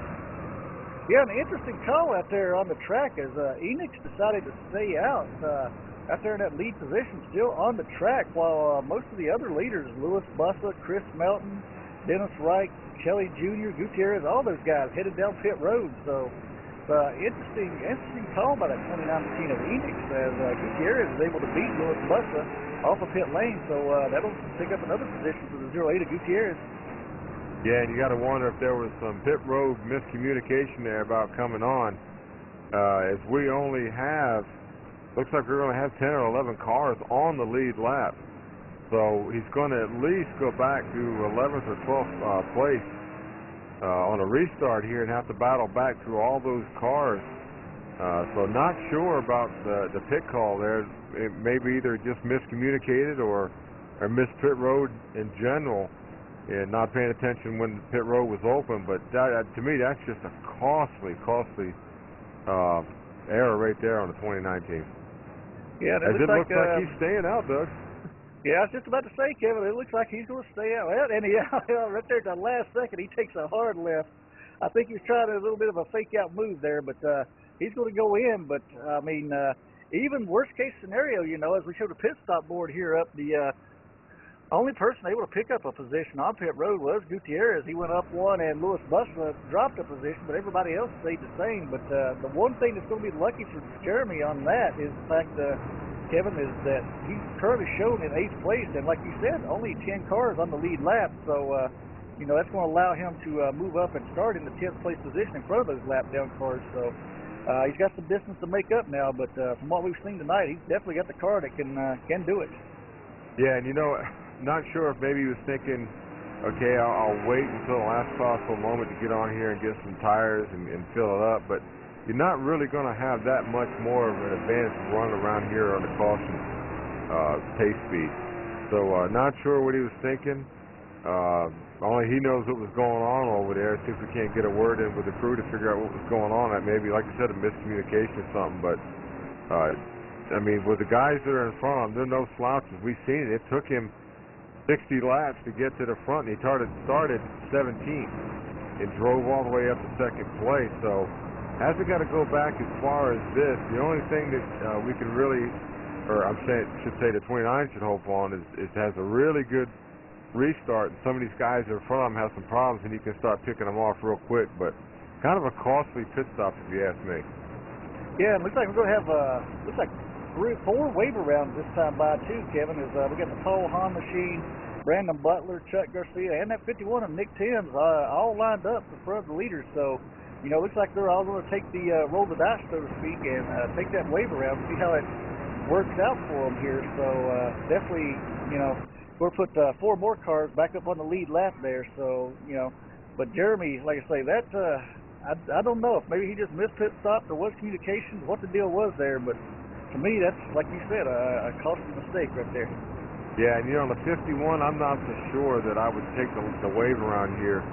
I believe he had 10, 15 laps on there. It might not sound like a lot, but that is enough. With you starting in the back also for that leader to get around there and to get around and catch back up to you, and you're going to go a lap down, you know, the racing way, and then have to pit and go a lap down. Even more. So you can talk about going 2 or 3 laps down if this stays green if you're a wave around. So I understand you want to get back on the lead lap, but myself, I think I'd have put 4 tires on my thing, made a couple adjustments, and just tried to race my way back through it. Yeah, and of course, like I said, Kevin, earlier tonight, it seems like these guys every week seem to hear what we say. It's almost like they got the spotters are listening to what we say, and they tend to prove us wrong. So, you know, we may be wrong once again today, but I don't know. I kind of question that call. As we're gonna get the 1 to go here, so that'll give us a chance to, you know, let our waiver rounds get around and you know, get the field stacked back up 2 by 2 through the pack, and you know, that's gonna leave. Let's see, Denny Gutierrez will be our new race leader after everything cycles through here, with Louis Busla currently running in 2nd, and of course Chris Melton. We just always keep talking about that young man at rookie number 78. You know, running currently in 3rd, and Mr. Steady, as I tend to call him now, Brian Lee at 16 machine in 4th. And you know, it's so funny when you hear the driver of the 16, Brian Lee, talk, even out on the racetrack and all that. Doug, he's just as calm and cool and collected. You know, it's like he's sitting in a lawn chair sipping on a pina colada or something. The guy is so relaxed driving. You know, he gets in some of these accidents and stuff, and it's like his voice never changes. So, very calm and cool, collected guy driving that 16 right there. Yeah, and sometimes that's exactly what it takes, because he's found himself in a few positions so far, and a few times already in this chase where, you know, calmer heads definitely did prevail. You know, he could have lost his head, got a little upset, and it could have cost him a lot more than what it has tonight. But he's been able to rebound due to a lot to that, just like you said, Kevin. That's level-headedness and keeping his wits about him, so to speak. That's it. Car to watch on the restart, Doug, at 29. He's back there in 8th position on the high side, so he's got some pretty decent cars in front of him. If they'll go, he can make some time up. But we're going to see if that late pit stop costs him or not as we get ready to take the green. Right here, they're bringing them down, going through the gears. and see if we get a clean start here. Yeah, there's the green flag. It's in the air, and we're getting up to speed. Looks like everyone got up to speed pretty good there. The 3 car, gets a little bit of a shot there from the 78 in the back. Let's go 80 Gutierrez and the 16 of Brian Lee. Definitely got a real good restart. Gutierrez moves up into the number 1 position, and Brian Lee fights it out on the outside right now for the second place position with Lewis Busta, that 3 machine. That's it. Right now, you want to get all you can get before you get to where you can't get no more, if that don't make sense. Basically, get all the newness out of these tires and get settled in. And we really haven't had to see the 3 come through much traffic except for that 1 pit stop. And it was actually a very... Oh, there's a 16 spins in front of the 3, Doug. Wow. Man. Oh, just missed. And the 3 is all out of shape. As we stay green, I believe we're staying green, or is a caution out, Doug? Looks like we threw the caution finally, Kevin. Oh, wow, that was a lot of tense moments, and that happened right in front of the field right there. Man, I tell you, the 3, almost, and that's what we were saying at the beginning of this race, Doug, was that it's the unknown. You never think, someone as sure and steady as the 16 has been all year long, all of a sudden he gets in there, loses a little bit of downforce on that right rear, and it goes around, and man, that is insane. Yeah, I tell you, that was a heck of a job by all parties involved. As they got down in the corner there, the rear end just kind of steps out on Brian Lee, but God, Lewis Busta had to make a heck of a move. Ended up getting on the apron, getting his turn there, and flipping back and forth several different ways. So Lewis Busta definitely had his hands full to keep that one off the ground. Junior doing a heck of a job to avoid the 3 cars. So a lot of cars making a lot of good moves out there to make sure that one didn't get a lot uglier than what that could have been something. Took out several of our top cars up there. That's it. And the 51, if he's smart right now, he's getting on there and he's getting 4 tires. He got his lap back, and his wave around. They'd be on pit road too. Think about it. I mean, they got the ultimate gift right there, Doug. They got a caution within the first few laps of going back there. So, and once again, as we said that before, we had to look at long green flag runs. We have a caution, and the strategy we said weren't going to work is going to end up working, Doug. Yeah, I was just watching the replay there. Steven had up there, but you talk about somebody had their hands full. That's number 3 of Lewis Busta. That steering wheel went 90 degrees left, 90 degrees right, back 90 degrees to the left, back to the right again.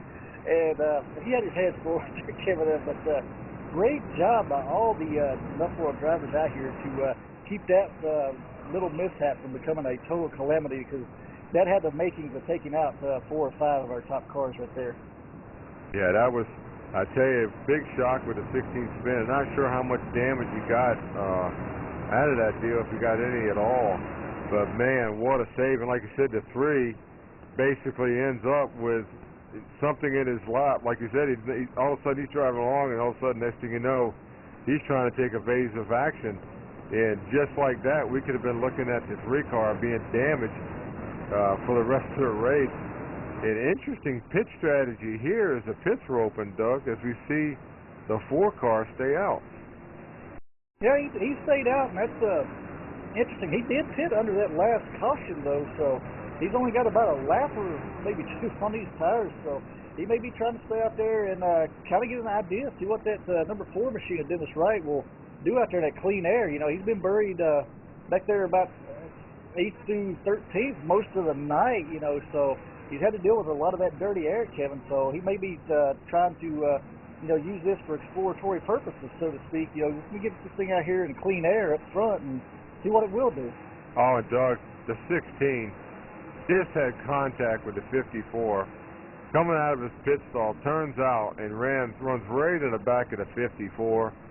So not only has he got damage on the right rear now, he's going to have some damage on the front of that car. So I've learned to never count this guy out, but that thing's going to be evil handling when he gets back out on the racetrack. We'll see if he'll come back into pit road to make any repairs there. So unfortunate incident on pit road also. Yeah, I think, being under caution like you are, Kevin, you get into an incident like that, you've almost got to come back down, kind of at least let the crew take a look at that make sure it ain't something that's bent up, taken out of place. You know, get some bear bond on it if you need to. But you know, it's definitely right now. I think if I'm Brian Lee, you may lose a few positions there on the track, but you know, get in there and get that looked at. You know, in order to it's a lot better to do it now than to go you know, hauling off into turn one, so to speak, and you know, something not be right with the aero in that car. But it looks like he's staying out. Yeah, it's pretty interesting. We got a really interesting going up front. We've got the 78 in third spot. We've got the 87 of Kevin Kelly Jr. in second. In the 4, it might not be much, but he's out there on a little bit older tires, maybe like 2 or 3 laps more than everybody else. So this is going to be one whale of a restart here. You're going to have somebody up front with just a few laps tires older than the ones behind. And the 51 did come in, just to clarify that, on that pit stop there. He came in, and so he's back on the lead lap now. So that strategy worked out. We said it wouldn't, but it ended up working out, Doug. Yeah, he's currently shown in the 5th place position right now.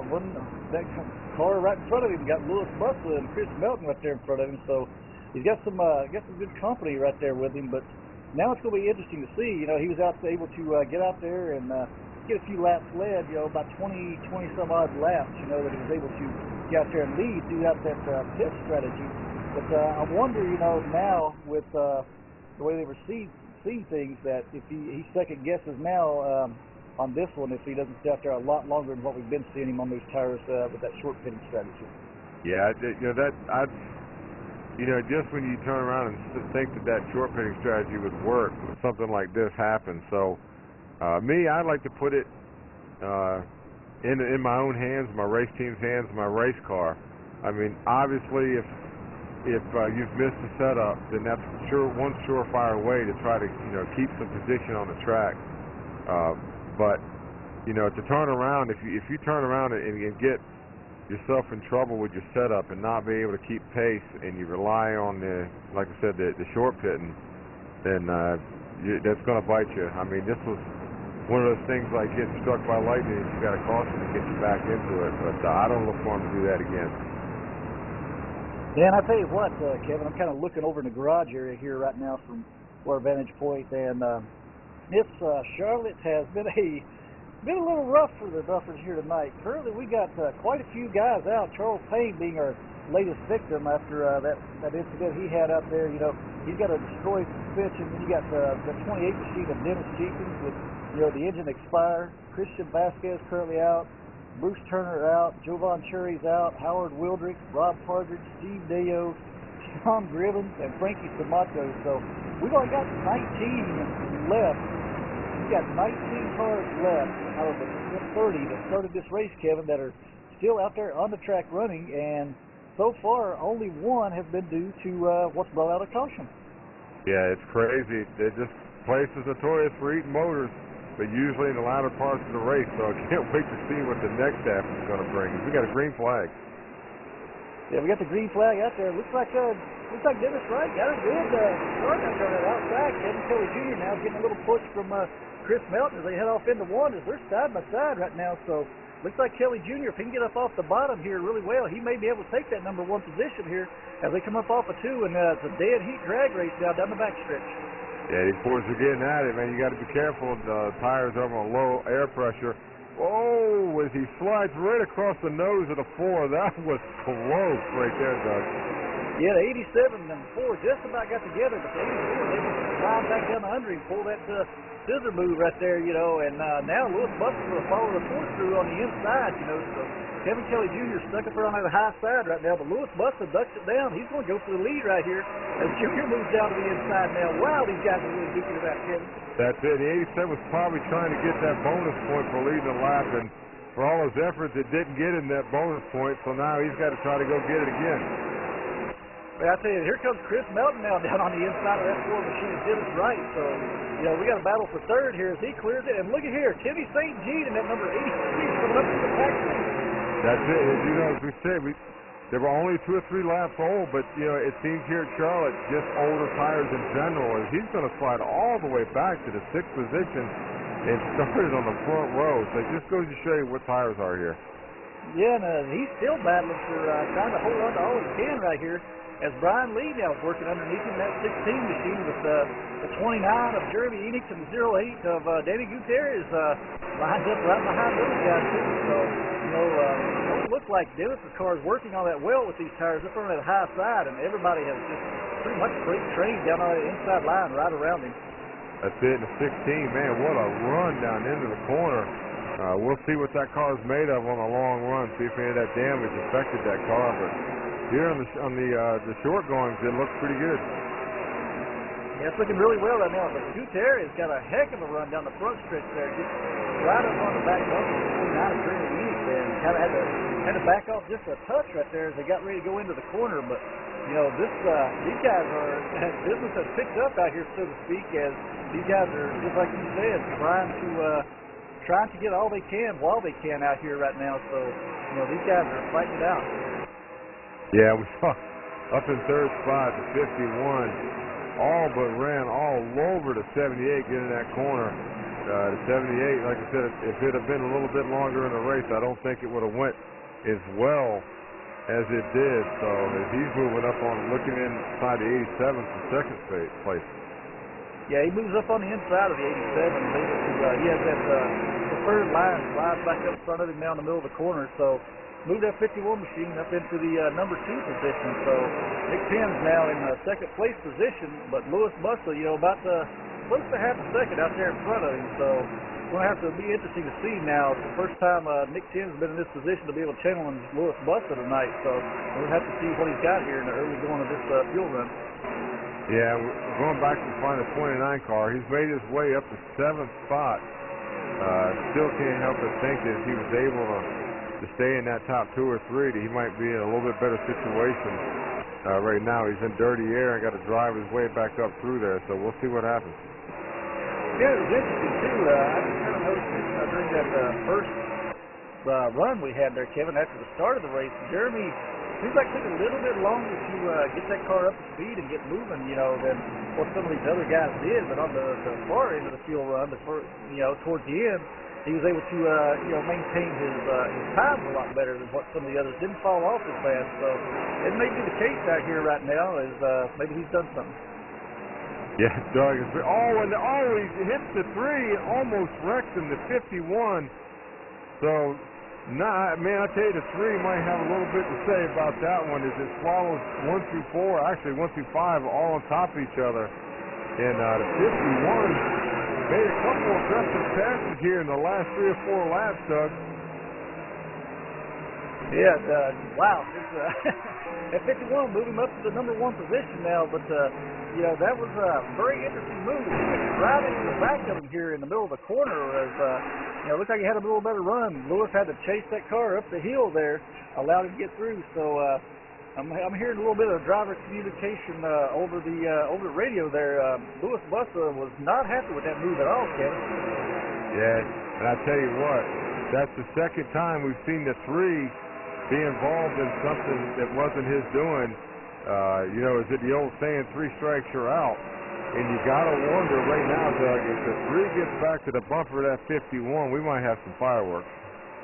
Yeah, that could very well be the case there, Kevin, and that's one of the things that's kind of in the back of my mind as we started the race tonight. You know, we had a few fireworks, you know, in the Thursday night series over there a couple of days ago. If any of that might have a possibility of carrying into tonight, but looks like we're renewing some old rivalries here, so to speak, tonight. Yeah, I tell you, that was a heck of a save by the 3, and I don't know how he gathered that thing up. The 51 just drove it right down in there, and the 3 basically, like I said, just chased it up the hill. Very lucky not to get any damage out of that. I'm telling you, if the 3 gets back there, this could be a whole new ball game right now.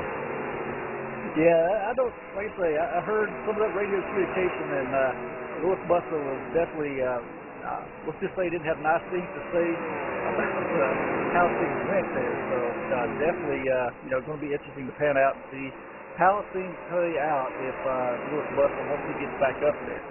So definitely. Well, you know, Doug, they always say that a driver's anger is worth about 2 tenths, so. Yeah, it'll be interesting to see how many tenths it does give way there on that one. So, very, it's, Nick, I mean, like I say, you know, you said a little bit earlier, Kevin, this is a point in the race where you kind of got to get what you can when you can. So, you know, definitely, you know, he's definitely had to, you know, do what he could do, and now we'll see what happens, you know, once that free car gets back up there. So I think there's a lot more to that story still to come. Yeah, I'm telling you, I still can't believe that he saved that thing from going up in the wall like that. Had to chase it way up there. So the 51, he better hope that he has a long run car, because like I said, he gets back up there, it might be something else. Going back to the 87 here, he slid back to the 4th position. You know, I think he's still battling a little bit of handling issues on that car. They made some swings at it. They actually took a pretty good swing at it the last pit stop. So they're just trying to settle in and get, you know, to the halfway point of this race and get things figured out. But going back to the 16, the 29, the 83, the 08, the 4, man, they're having a whale of a battle back there. Yeah, Enix is down on that inside line, and he's got the preferred line right now, but Lee looks like, you know, he's able to keep that car wound up pretty good up there on that high line. He's been holding him off here for, you know, a little bit, but now Timmy St. Jean, maybe take a story out of Brian Lee, page out of his story, so to speak, has moved up onto that high line now, and, you know, he's looking to try to make that work too, as he's making up some ground on that 29 too, but Gutierrez is sliding down underneath the 83, so got a lot of battle going on right here, but Brian Lee is able to retain that number 5 position, and Enix back there in the 6th place position. These guys are duking it out for that number 5 right now. That's it. There's battles all over this track right now. You pretty much got what you got right now. You know, you might have to take a big swing at it. If you're tight, if you're loose, you're just praying for it to tighten up a little bit, because you really don't want to slide that wrench in there and tighten this thing up. But I got good battles going all over the track. And going back up to the lead, it's about the same as it was. There's really not anybody moving up on anybody. Everybody's falling back at stand right around 8/10. So we'll see what will happen up in the clean air with that 51. Yeah, he's been able to you know, make some. He's at about an 8/10 of a second right now. So, you know, he's not necessarily been able to run away with it, but yet he's pulling away slowly. But I'm just interested to see here, because we've documented a couple of times already. Nick has, you know, he's always short-headed so far, what we've seen with him tonight. So we'll see if, you know, he's maybe out there driving that car, maybe overdriving it, Kevin, and kind of overdriving it, so to speak, burning the thing up. That's it. Could be running for his life, or just have a really good car, just staying right around 8/10.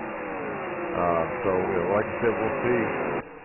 You know, what'll happen with that. Like I said, looking at the lap times, they're pretty much mirroring each other's time. So I don't think we're going to see any action here shortly. I would say 25-30 laps more into this fuel run. We'll see who's got the long run car and who's got the short run car. For all we know, they could have made adjustments on that 51 and fixed him up. But you can't help but think, Doug, that if it comes down to the end of the race on a restart, that we're definitely going to see some action. Yeah, and I'm kind of keeping an eye on back there too, Kevin. We documented a little, you know, on that restart. Dennis Wright stayed out, you know, on that number 4 machine, and you know, he kind of got swallowed up pretty quick right there on that restart and stuff. But after all has kind of cycled itself and played itself out, he's right now back here in 9th place position right now. Kind of settled down and settled into 9th. Doesn't have anyone close behind him to fight for position. So after all is said and done, it kind of cycled out. Dennis is about, you know, right where he's been running all night, so it worked out in his favor as far as getting lead a few laps, get those bonus points, and you know, now he finds himself back there right about where he was at in 9th place. Yeah, you know, going back to you know, the 3 incidents, the number 3 incident coming up. We just went past a while ago, you know, with the 51, and then there was one with the 16 spinning.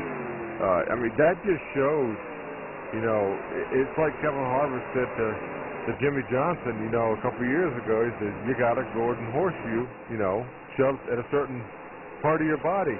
And that's pretty much right there, because that is twice the 3 could have been taken out And you know, I'm one of these ones. Everybody says, "Well, it's just pure talent."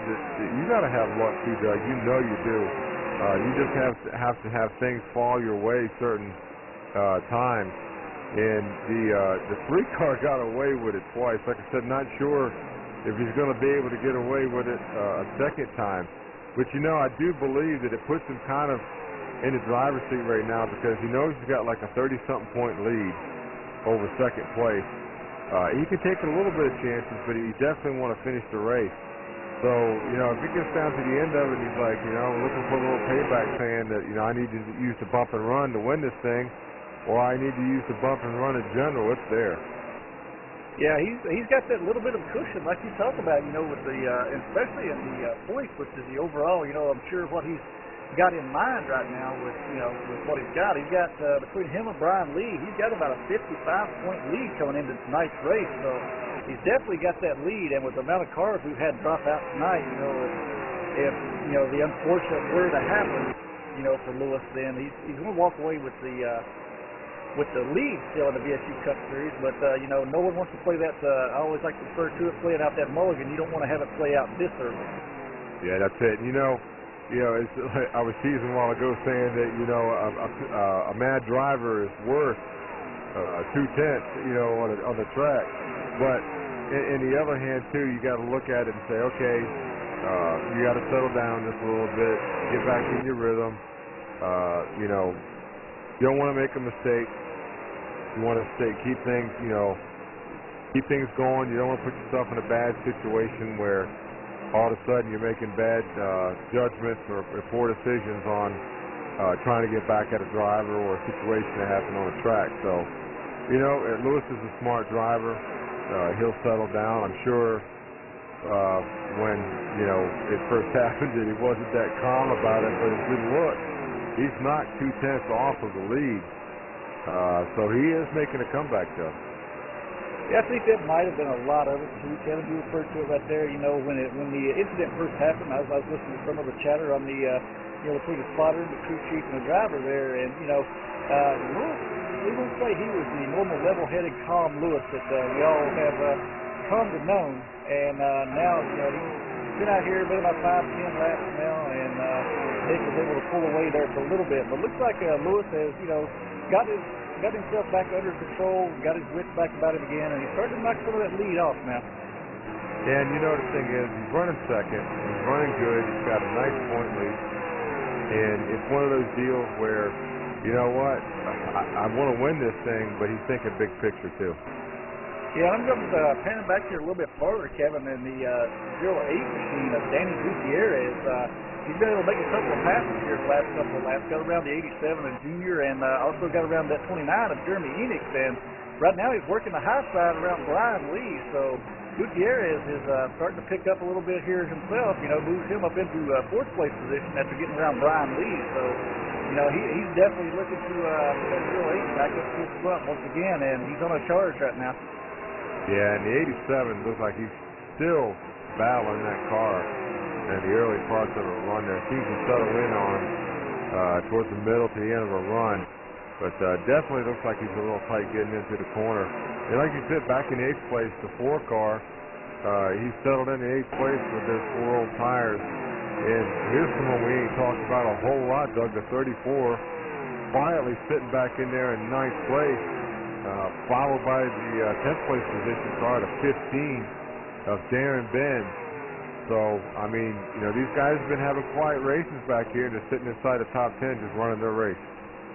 You know, that's the thing about it, too, Kevin. You talk about that, you know, they're sitting back there quietly. If with all the mayhem we've seen so far tonight already, you know, at any second, you know, it just kind of shows that there's something bad could happen up front, and they could be the perfect benefactors into that position. If, you know, another incident like what we about saw a little bit earlier with Brian Lee, you know, and we're just back up the field like that and take out 3 or 4 cars. And they're going to walk away with a very good finish here tonight. But looking back up front here, you know, Nick Timms, that lead is steadily shrinking right now with Lewis Bussa coming up in the rearview mirror. Yeah, he's got about a little less than a half a second, and you can definitely tell the 3's getting in the corner a lot better than the 51 is. Like I said, if the 51 is smart, he'll just pull up and let the 3 go when he gets there. I don't think he wants to race him too much. not after what happened before. As we see the 3 is just a ton better getting in the corner and through the center of the corner. The exit is about the same, but getting into the corner and center, the 3 is so much better right now. So we have to watch this battle kind of close here and see what happens when the second place car gets up to the leader. You know, and that's going to be the thing, too, that it's going to be the wild card factor playing that, too, Kevin, is, you know, not far behind them right there is that number 78, Chris Melton. So if they get side by side and they start racing pretty heavily once another, you're going to add a third car to that mix real quick. Yeah, and you know, the 51, you know, he's not in the chase. He's out here just to win a race, too. So he could race him pretty hard. And like we've seen all night long, 2 cars get side by side for a lap or so, and it pulls the other cars right back up here. The 78 does look like he is a tick faster, man. Yeah, he's definitely got a good car underneath him. As Lewis Buster is almost up to the bumper now. That's 51 machine of Nick Tim. So, but definitely looks like Lewis is has a much better car getting into the corner and getting around the center there. But looks like Tim's going to pull down to the inside and he's going to make you pass on the outside. But you know, Lewis Buster gets around pretty easily there. Not a whole lot of fight on that one. But put Lewis Buster back up into the number 1 position now. Yeah, you know. Yeah, the 51 probably said, you know what, I'll save all that aggression and anger and all that kind of stuff in that battling for the end of the race. Realizes, you know, and we're not saying the 51, you know, was dirty about anything or something like that. Sometimes you just get a run into a corner, you know, faster than somebody else and get right into them. But you know that if you're out there leading a race, it doesn't sit well with a leader getting run into like that.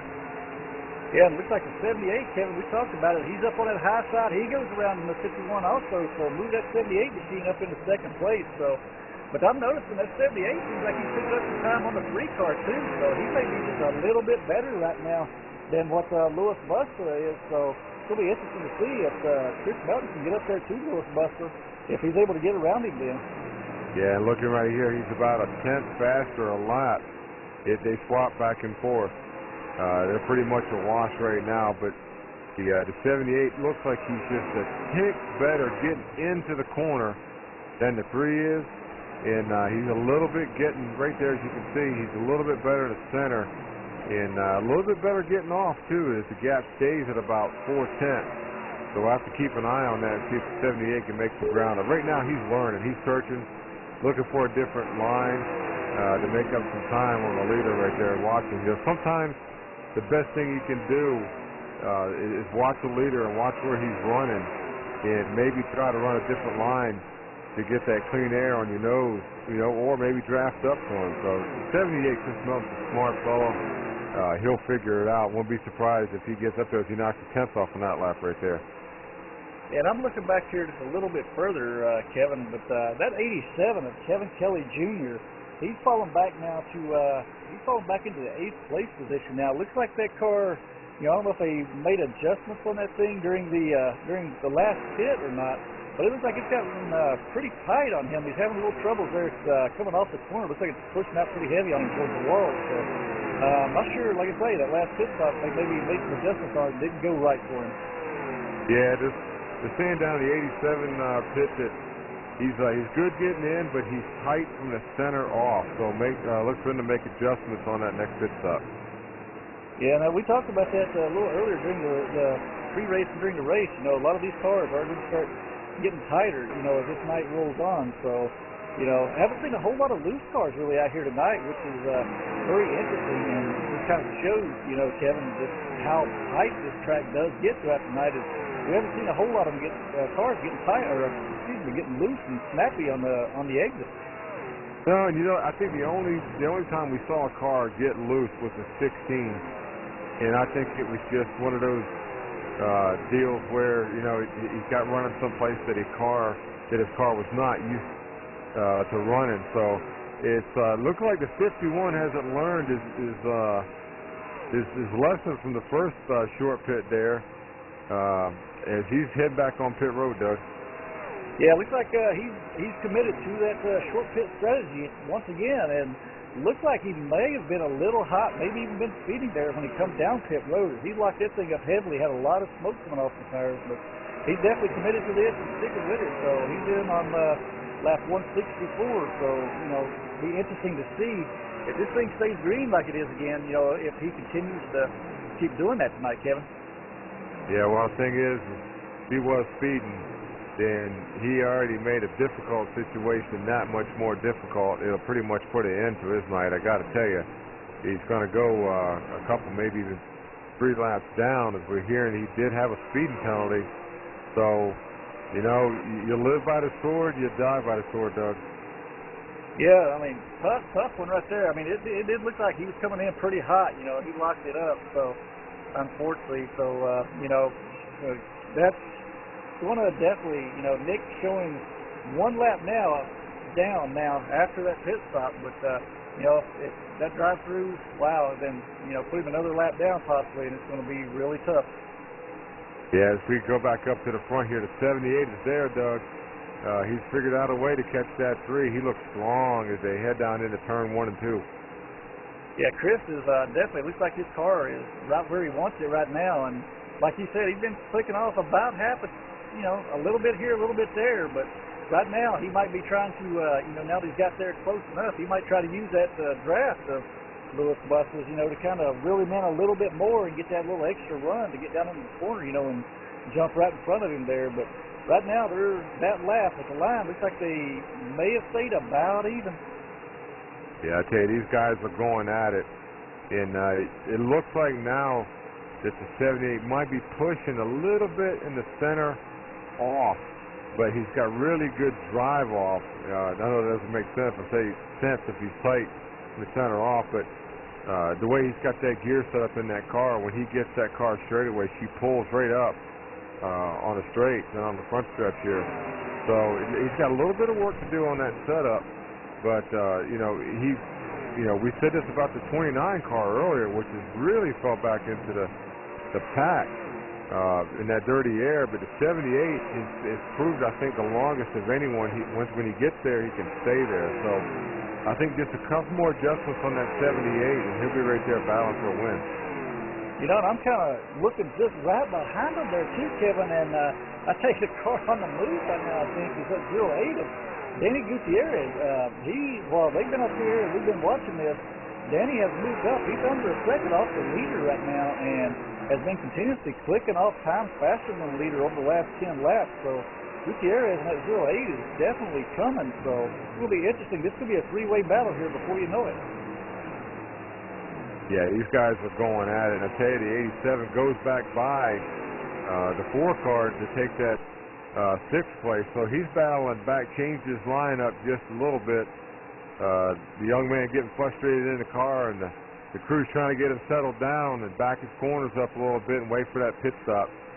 Smart young man, knows how to save his car, not push it. Worst thing you could do is push a car that's already not handling the way you want. So, you know, just wait for that pit stop. You know, maybe you'll get some good luck.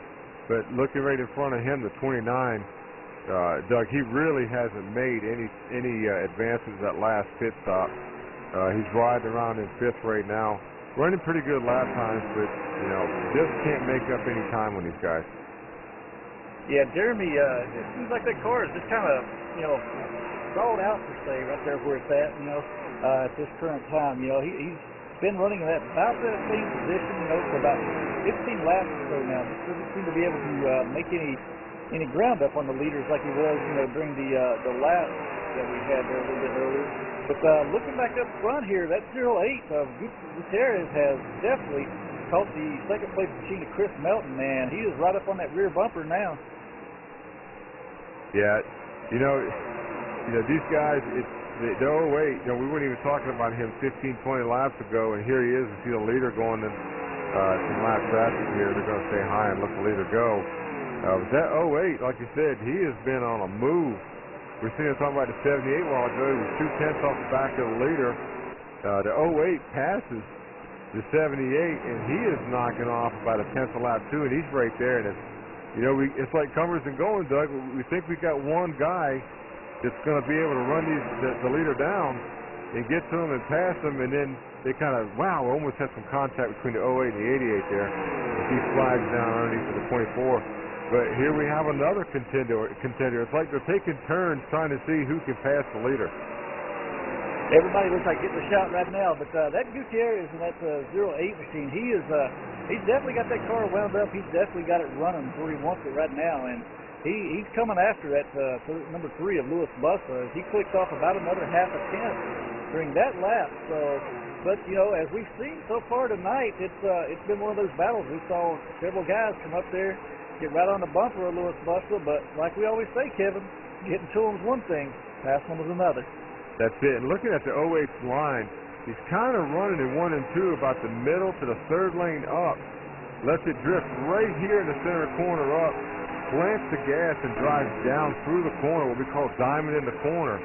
And down in 3 and 4, he's kind of drifting in about the middle and letting it get down to that white line and picking the throttle up. So he's got 2 different driving styles on each end of the track, but he's making it work as he's just knocking like a tenth of a lap off.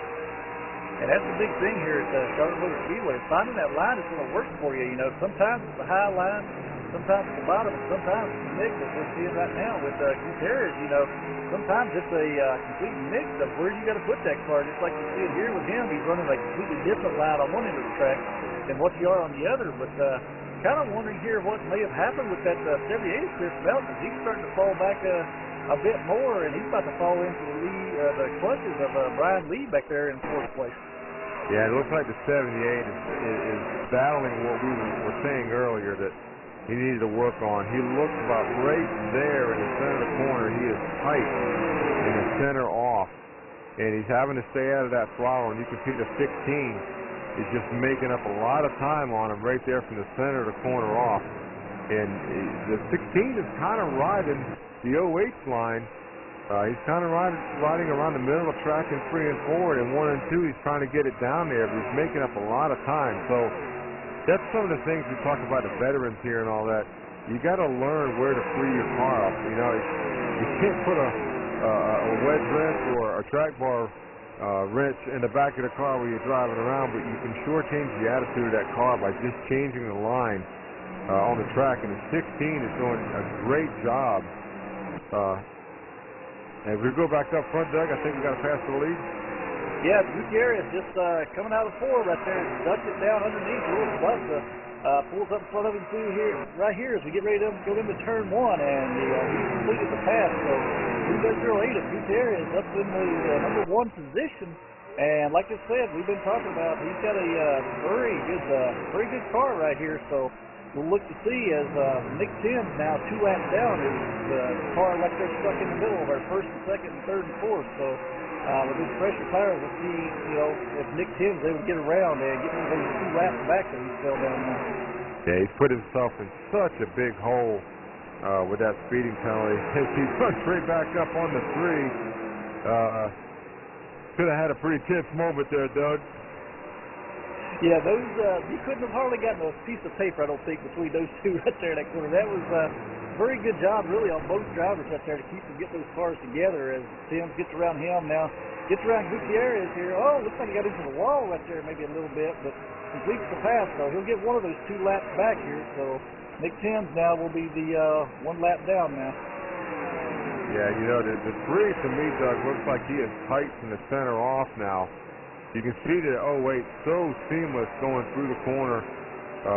You bet the 3 is going to look around, search around, and try to find a different way into the corner, the exit of the corner.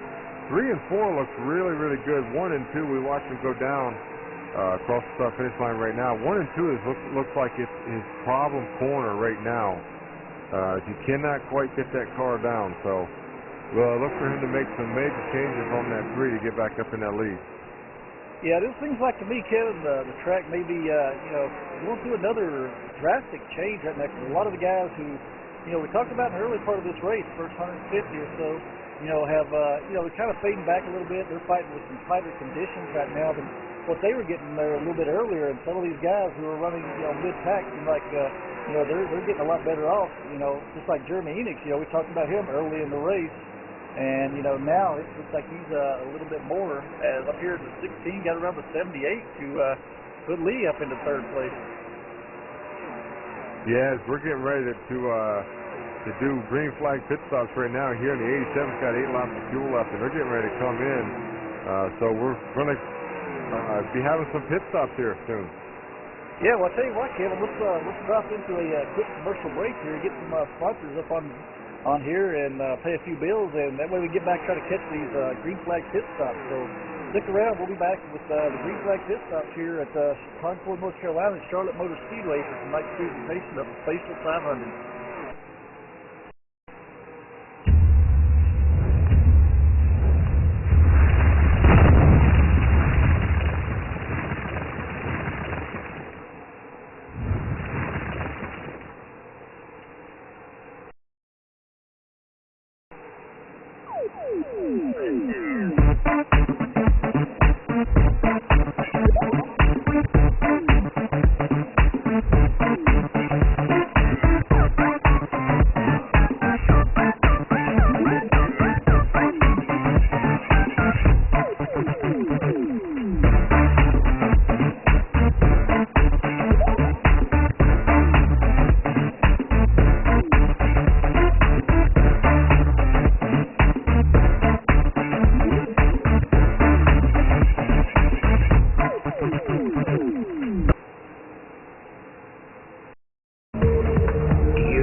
And welcome back live here to Charlotte Motor Speedway. Tonight's presentation of the Spacial 500 presented by NuffWORLD TV.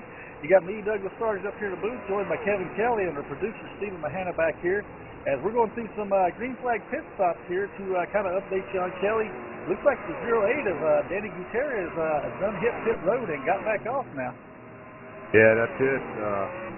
I don't want to say a little early, but he was one of those ones who come in a little bit early than the other guys. Showing that maybe he had about 7 or 8 laps of fuel left, but maybe figured that, hey, I need to get down here on pit road and get 4 tires on it and make some adjustments. As we see the 29 down on pit road 2 to 78 on pit road, so they're all starting to come in, Doug. Yeah, we got the like you said, the 78's on, the 16 of Brian Lee is on, the 4 of Dennis Wright. Also got the 88 of Ed Wilson, the 32 of Justin Barden. Butler in that 56 has already made his, along with Darren Benj, who's already made pit stops too. So a lot of these guys are, hitting a little bit earlier. But Louis Bussa and Chris Melton are, the 2 cars as well as, well, as I say that, we got Louis Bussa giving up the lead, coming down pit road himself right now. So looks like, Charles Chapman will be the #1 position out there if he doesn't come by this time by, Kevin. Yeah, and it seems like deja vu. We saw the 54 before. Stayed out there to lead that lap. He's 29 seconds behind right now. You can only get away with that a few more times, so he's gotten away and stayed on the lead lap. But you can't keep doing that in these long green flag runs. You got to make that car a little bit better or try some strategy. As we look, the 51 got both of those laps back. He's 19 seconds back, but I think we know where that's heading. As soon as the leaders come out with those 4 tires, Doug, he's going to start losing precious time again. Yeah, and looks like Chapman, that 54, is coming down pit road himself now as he peels off to the down on the apron there and slows everything down. So he'll give up that lead. Looks like Danny Gutierrez is going to cycle back through as our race leader when all is said and done. So Gutierrez did a little bit earlier than what some of the other guys did, like Lewis Bussa and such, but he's definitely maintained the lead as Brian Lee now moves into the second place position. Yeah, and there he is, sneaking back up in there, getting himself in track position. Got about a 7.6 cushion between him and the leader. And not much back to third. The 15 of Darren Benz. Where did he come from? We haven't talked about him. All night we got caution on the speedway. So if the 51 lucked out again on that caution, Doug. Yeah, I tell you, things definitely seem to be falling his way here tonight. As it looks like Garcia, who is out there on a little bit slower pace right now, just a little bit slower in the corner down to 3 and 4, and got into him and the 29 come together. So unfortunately, it looks like the 29 got some damage out of that, Kevin. So that could change up the race tonight for that number 29 of Enid. Yeah, and we called it before. That's probably the only thing we've been right about is we see the replay of the 29 got back in that traffic. It was never able to get back up to the front row. Yeah, unfortunately, but like I say, he just looked like he come in there. He was up on the high side, Garcia in the middle there, and just kind of got in there, had a little more speed, and wasn't a very hard lick. I mean, but at the same time, when you're rolling about 170 miles an hour and you get hit in that right rear quarter panel, doesn't take a whole lot to turn that car around on you. But looks like Garcia done a complete 360 there, kind of pinned Enix up against the wall. But unfortunate break for Jeremy Enix, who looks like he's got some pretty heavy damage down the right side of that car right now. Yeah, and he's had a long night. The 24 we're talking about him, and now the 29 tonight might get a lot longer. So we'll have to see how much damage that 29 got. That's for sure. That almost played out. You talk about how the strategies played out. It almost played out in favor of Charles Chapman right there, who had just came in a lap earlier than that. He's currently shown 1 lap down back in the 10th place position. So if he'd have been able to stay out one more lap, he would have caught the lucky break on that one. But instead, it looks like he's going to stay out and try to take advantage of the wave around here to get back on the lead lap either way. Yeah, he was probably sitting there going, now why couldn't that caution had went just a couple laps earlier when I was out there running around? And that's just racing for you. 1 minute you're sitting there and you're praying for a caution, and then when you hit pit road, you're praying for it to stay green. It usually never works out the way that you want it to. But one driver that's made a sacrificial lamb or something before the race is the 51, man. He's caught that break so many times through this race, got back on the lead lap. So let's see if he learns a lesson about not short pitting again, but somehow I doubt that. Yeah, he looks like he's definitely committed to that short pit strategy tonight. And I got a few guys that are still out there on the track, in front of our leaders right now. With most of the leaders did pit that time. Gutierrez gets off of pit road in the second place position due to the fact that Ben Britton, that number 34, has stayed out. He's going to try to get that all valuable point, for leading the lap here. So that'll be his first lap led of the night. And, that's the guy we talked about it a little bit earlier, Kevin, Mr. Quiet back there, he's just kind of riding around tonight. Now he'll get up here, get that lap led, get that bonus point, and he could possibly walk away from tonight with a very good point tonight as Butler and Chapman now, and also Timmy St. Jean, all peel off down pit road. Yeah, and a lot of these guys right now could start re-looking and setting themselves up for the end of the race, meaning fuel strategy. So you hear some guys shutting them off and saving fuel so they don't have to put so much in when they come on pit road. As we're coming up on close to 200 laps, leaving 134 to go. So basically, if you figure 65 to 70 laps here, they could possibly make it, on 2 more stops. These guys are trying to gear themselves up and get themselves in that window, in case this thing goes green. We said at the beginning it went green, and now we seem to have a little rash here and there, some caution. So we'll have to see how this plays out, but typically these things end on long green flag runs. Yeah, that's what, like I said, we were talking about it a little bit. Here we are, 196 laps in, third caution of the night. So these guys have definitely been stretching out those long green flag runs, getting all out of their cars that they can. And, you know, in the case like Charles Chapman we saw a few minutes ago, maybe even stretch it a little further than what most will be comfortable with. But so far, it has definitely worked out for him. And Chapman is our lucky dog, so as he's taking his lucky dog wave around right now, so he'll be back on the lead lap. And Jerry Hinkle will be a wave around car also, so that'll put us 2 more cars up on the lead lap there, Kevin. So we'll add to the mix now with 12 cars on the lead lap. Yeah, I want to go back to 15th place and talk about someone that was just up there battling in the top 7 a while ago and came on the pit road and got stuck down. That's Timmy St. Jean, the 83. Man, you know, he was just running so good a while ago, Doug, and now he finds himself back in the 14th position, 2 laps down, got stuck on pit road when that caution came out, you know, the first time. So wasn't able to get it back, but just proof he's got a good car. He's not got a scratch on it, but yet here he is stuck 2 laps down. Yeah, Timmy's, he like I say, he had a good run going at one point, but it just seems like, you know, that car may have, just like we've heard over the radio from a lot of others, you know, the track seems to be tightening up, the cars are getting tight, so, you know, he may be victim of that too, and then, you know, taking that pit stop and such, so it's going to get, going to see how Timmy's able to rebound from the night he's had so far. Yeah, looking up front, we've got somebody up there we haven't seen up front all night long, Doug, and that's the 15. So we wonder what he's got for the leaders. Yeah, he's been kind of laying about the 7th through 10th, you know, being kind of quiet so far tonight with Darren Biggs there. But you know, he's one of those guys who he's been known to get real racy at the right times too. So he might be a new player in our mix to be talking about here now, Kevin. That's it. As we get ready to pace cars off, we're getting ready to go green here. So we get a clean start. 08 spins the tires a little bit. The 15 beats him to the line. Not sure.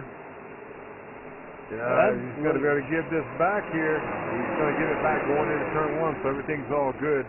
That's a rule we have here. If you beat the leader to the line, you have to give it back by turn 1. So 15 did what he was supposed to do there. And dropped back in the 3rd place position. And look at the car in 4th place, Doug. He was in the wall a while ago and had an incident on pit road and run 4th. Yeah, Brian Lee has, he's been able to, and we always talk about that, Kevin. He seems to be able to rebound, seems to have bad luck at some point. He has almost race when he's had too far through the chase, and has been able to rebound back from that week after week, you know, and I know he's got quite a bit of damage out there, but he's been able to keep that car up there in the top 10 ever since it happened, and currently, like you said, running right now in the 4th place position, and car doesn't look all that bad out there. Yeah, he doesn't look that bad at all. As you look back here, we got the 51 peeking underneath of the 87. He's got to go side by side down there. The 87 is going to give it to him, and it slides right up in front of the 87. And the 51's going to run out of friends tonight, Doug. Yeah, he's used up a lot of racetrack on those slide jobs, and you know, one of the guys we kind of look at too, just right there behind him, that 83 at Timmy St. Jean. We just talked about him a little bit earlier. You know, he's making his way up towards the front. He's a couple of laps down right now, but you know, he catches things the right way, races one of those laps back, gets the lucky dog, or you know, one of those wave arounds, and lo and behold, he's back in the again. Yeah, we see the 78 there. Back in 7th place, wondering what kind of adjustments he's made to that. He's had an up and down night. He's been to the front, to the back, to the middle. So we're going to see what kind of adjustments he made to that car. He was close to taking the lead about 50 laps ago. We see the 51 take another position in the 16th there. Slides up in the 5th spot. And it looks like the battle's happened between the 3 and the 08 up front, Doug. Yeah, the 3 of Lewis Bussa has dropped down to that inside line there, trying to get a run up on up on the 08 of Gutierrez. But look right behind him. There's that 51 right on his back bumper. It looks like he's going to try to slide through too once Lewis Bussa's able to clear this one. So Nick Sims has been able to make some headway here, especially during these first portions of short runs of these runs we have. So if it comes down to a short run there at the end, with the way we've been seeing things so far, Sims may have something to say here about the time it's over with if we get a short battle at the end like that. Yeah, look at the battle right here. I mean, from the 3 all the way back to the 87 and the 83, man, Doug, this is insane. It's like the last lap right here. like I said, these guys got fresh rubber on here. You feel like Superman is trying to get settled in and hopefully run a nice long green flag run again. Yeah, I think once it settles out, give it a few more laps here, see how things settle out, as most of the field is starting to stretch out a little bit now. It has another makings of another long green flag here. Nick Tim's moved up on that high side now, looking to take a move on Lewis Buster to try to take away that first place position, and he's able to clear him coming off of turn 4, so move that 51 machine back up into the number 1 position. You know, it looks like the 51 has a really good short run to middle run car, and then the 3 is able to run it back down. So look for the 51 to try to stretch it out here and get all he can, and then try to play defense a little bit in the second half of the run. Yeah, that wouldn't surprise me to see a bit, as two Terriers are still holding on to that third place position right now after starting, on the number 1 position right there. But Darren Ben holding on to 4th right now, sticking into that position. So Ben has been able to settle into the number 4 position. So, having a good run on it, number 15 now. Looks like they've definitely made some adjustments on that car from what we've seen earlier tonight, and got it pretty much in the ballpark now, Kevin. Yeah, 15's looking really good. 16's looking good. One team that just absolutely threw the book at the setup when they came to pit road was the 87. They did air pressure, wedge, track bar, and tape, Doug. So they're throwing everything at that car to make it turn. Well, I'm just wondering on that, Kevin, did he get an ice cream attack? That's a lot of stuff to be thrown at that car, I tell you what. But, it looks like it's working at this point of the race. I mean, he's looking really good once again. And it looks like that car is nowhere near as tight as what we saw it on that last green flag run. Yeah, the youngster, trying to keep him calm inside the car and let him know it will come to him. You don't have to overdrive it. So I can imagine the look on his face when all those adjustments were told to be done. He probably thought, oh my goodness. But, it's patience will wait. And Doug, you know this. You've been a veteran sim racer and all that. It's hard to keep a veteran calm down, not alone a youngster. Yeah, that's for sure, because you learn some patience over the years and as you become a veteran out here. But at the same time, when you start seeing those cars just continuously pulling away from you, lap after lap after lap, it's hard to keep yourself calm, keep yourself cool, and say, okay, yeah, next pit stop, I'll just make this adjustment and that adjustment. Then you still pull a little bit further, and you go, well, maybe I should go a little further on that adjustment. You start to second guessing your crew chief, you start second guessing yourself. So, like you said, I can only imagine the look on Junior's face when they told him they were trying to throw all that at the car at once. That's it. Going back here to 8th place, the 29, he's hanging around. Definitely don't think he had the car that he had at the beginning of the race. And another guy here that we haven't talked about all night long, Doug, is the 44, I believe it is, of Paul Hahn. Sitting there riding in ninth position, haven't called his name all night, and then here he is battling up inside the top 10. We hear the 83 as well. And look at this. The 4 car just blew up coming down the backstretch, Doug. The 4 car is done. Blew up coming down the back. Wow, yeah, I'm hearing over the team radio there, the 83 machine got a front tire down on the right front. So, he's suffering from an issue we saw from Chuck Garcia earlier in the race. And then that 04, wow, engine just expired on him. But this is the time of the race, Kevin. We kind of guessed that seeing a few of these engines, would start to expire. A lot of RPMs that are running down in here, and this is one of those tracks where you can keep a lot of speed up throughout the biggest most of this track. So, that engine's constantly turning high RPMs. It's hardly ever under 7,000 RPMs. Yeah, that's what we call those hanging RPMs. You're out of the throttle just for a second or so. In the corner, you probably drop down to about 7,200, and you're right back on it, 9,500 coming down to the tri-oval. So these things hardly ever get a rest. And typically, these things usually blow up after a caution. It's almost like, okay, they've been stuck with the tongue wagging the whole race, and then they come on pit road, and they've had a little bit of relaxation, and then when you stretch them out again, that's usually when they tend to blow up. But this is the part of the race where all the mechanics start crossing their fingers and everything else, and with the rabbit feet, the rabbit foot, the lucky rabbit foot, saying, please don't blow up. because it's so hard. Like I said, the hanging RPM here is just insane.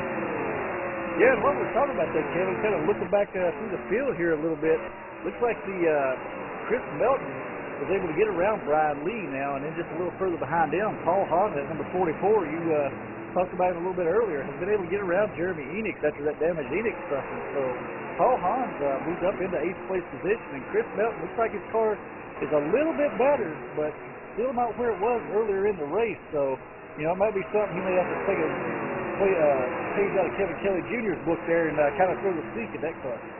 Yeah, and just hearing over the radio, the 87, they were asking him how good his car was, and he says, you got to give me more of what you just gave me. So, unreal. I mean, they're definitely going in the right direction on that car. As we said all night, Doug, you have to keep up with the changes at this track. As we see, the 29 just blew up, Doug.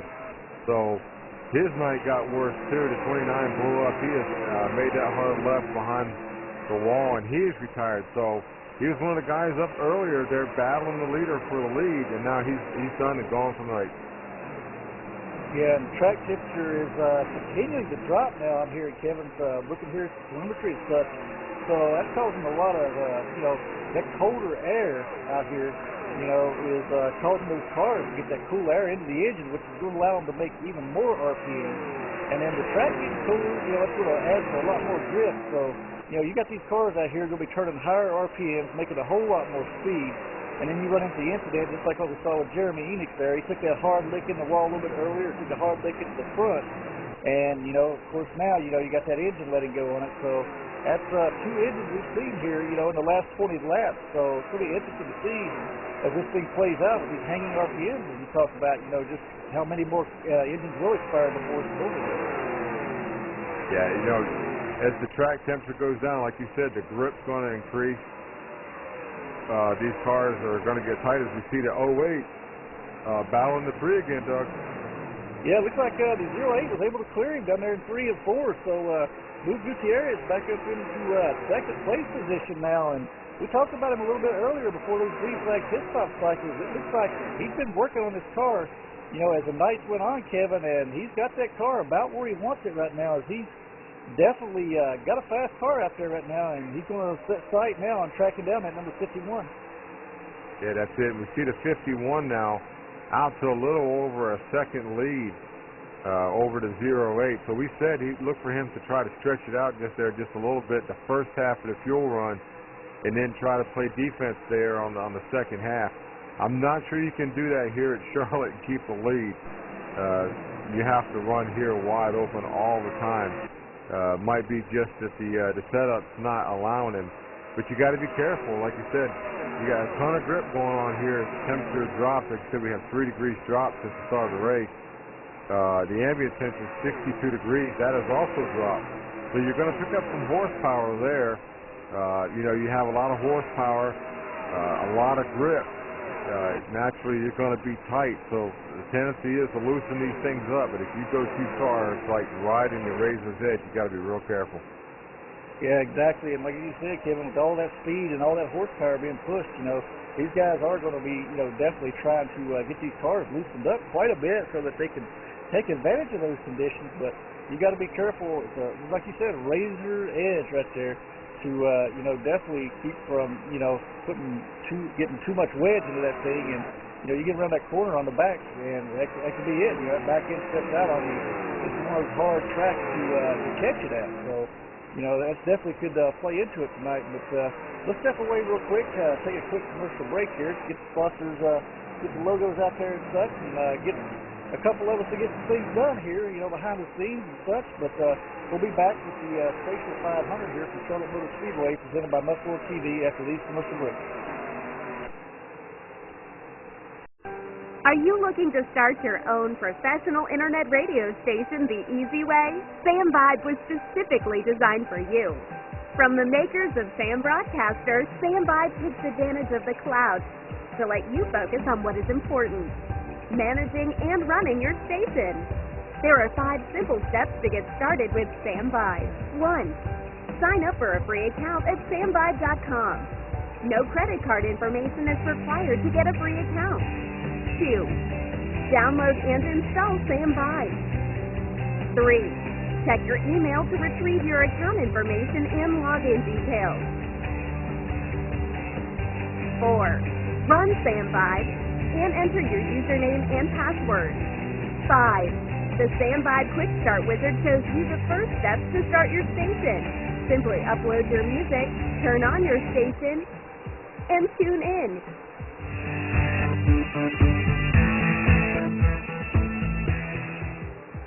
Too easy?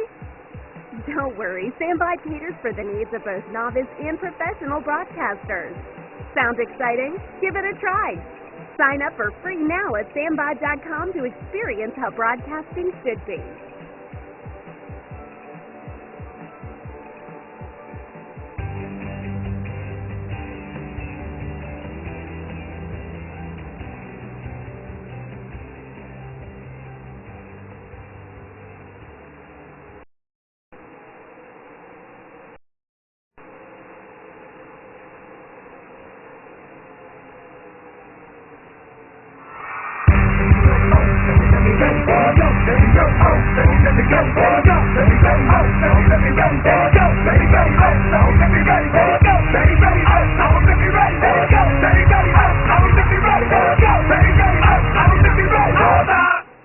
Y'all ain't really ready.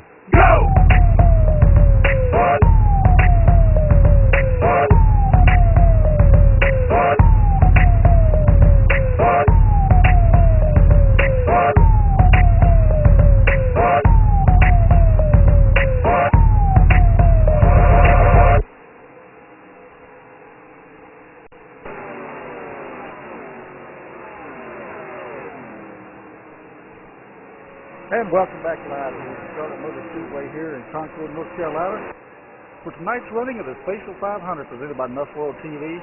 Joined up here in the booth with Kevin Kelly, and behind the scenes here with all these great shots of Stephen Mahana. But I tell you, Kevin, a lot of good racing going on out here tonight. Some possible rivalries brewing, but let's kind of take a look back through the field. That's it. You know, like you said, a lot of rivalries brewing and some new ones starting. Out here as we hear all the race chatter going on, as the 08 is cut into that lead big time. It's down to a half a second from a second when we went to commercial, Doug. Yeah, Nick Timms has been out there. He's got a total of 74 laps led tonight. But it's about this time of the race, or about this time of the run, we typically see that 51 machine start to fall off quite a bit, Kevin. And that number 08 right there in second place, Gutierrez, man. I tell you what, that guy, he's made some adjustments to that car. A couple simply pit stops ago. That thing has just been going since. He's been going in the right direction with it. That's it. Looking back in the third place, the 3 car, Louis Bussa, having been this far behind the leader, he's about a second back, being into the run. We've used to see him coming back from being 2 or 3 seconds down. He's actually went from the front row, drifting back to almost a second now. In 4th position, got to 15, Darren Benz. He's sitting 1.8 seconds back from the leader. Car looks pretty good, looks a little bit snug, maybe coming off of the corner, but been riding there all night long. And look at this place, Brian Lee, 3.1 seconds, just sitting there riding, doing points racing right now. Yeah, that's exactly what he's got to be doing, you know, right now, because Brian, you know, currently I think second in the point standing, if I remember reading it correctly. Yeah, he's second in the point standing, so he's got to get all the points he can, and with the Caution's on the speedway, caution's on the speedway. Yeah, looks like I think I saw the 88 in that one somewhere there, Kevin. Yeah, see him coming. Yeah, see him coming off the wall right there, so not sure what happened.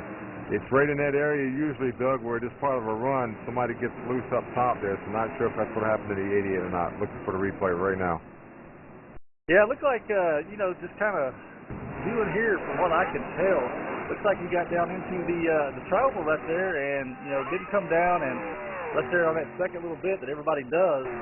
Looks like he just kind of caught that wall, and we talked about it, sucks you in there. Once you touch that wall the first time, you come down that front stretch, there's no safer barrier, then that safer barrier starts getting right there in the corner. Looks like he just kind of clipped it and caused that nose to go, you know, right into the wall, and the rear end just came around on him. So a lot of damage, but it was, you know, single car right there at that. He, you know, hit that safer barrier, It done a 180 and went right back up against the wall and just kind of rode the wall around about half the corner, so no other cars involved. So unfortunate break for Ed Wilson, though, who's currently running in the 13th place position when that happened. So, you know, he was having himself a pretty good night there up until that incident, Kevin.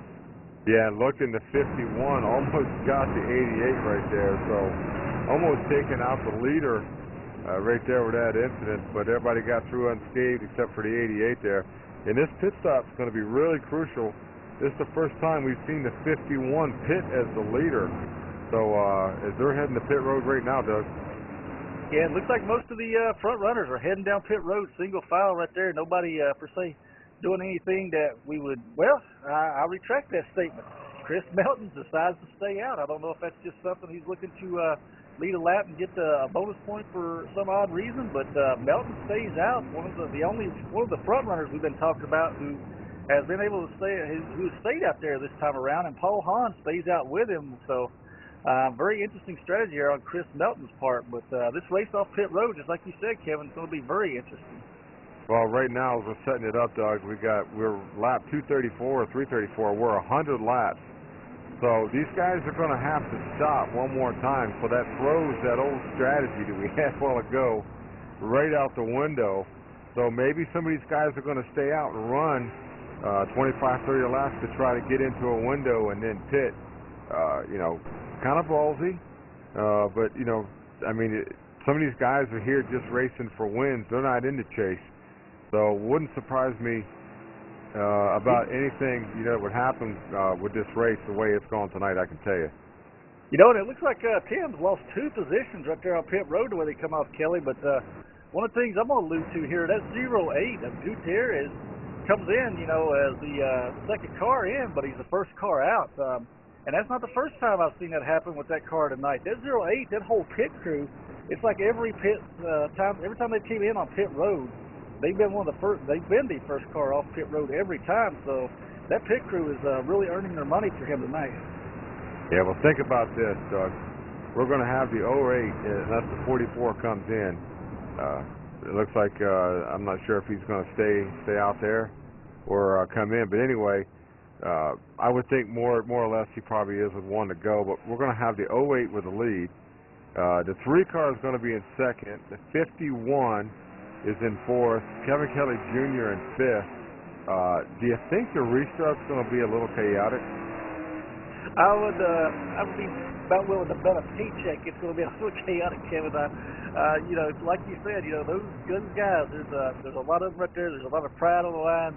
And, you know, the little bit of what we saw already between the 3 and the 51, it's got to be in the back of your mind, too, at the same time, as they're going to be side by side when they restart. So it's definitely, I think, going to be a very interesting restart here, to say the least. And a lot of how they're going to restart is going to hinge on that 44, whether or not he decides to head down pit road. But he's not looking that way yet. No, he's not. We see the 12 car gets the lucky dog. So the 44 did peel off. I'm telling you right now, this is going to be one heck of a restart right here.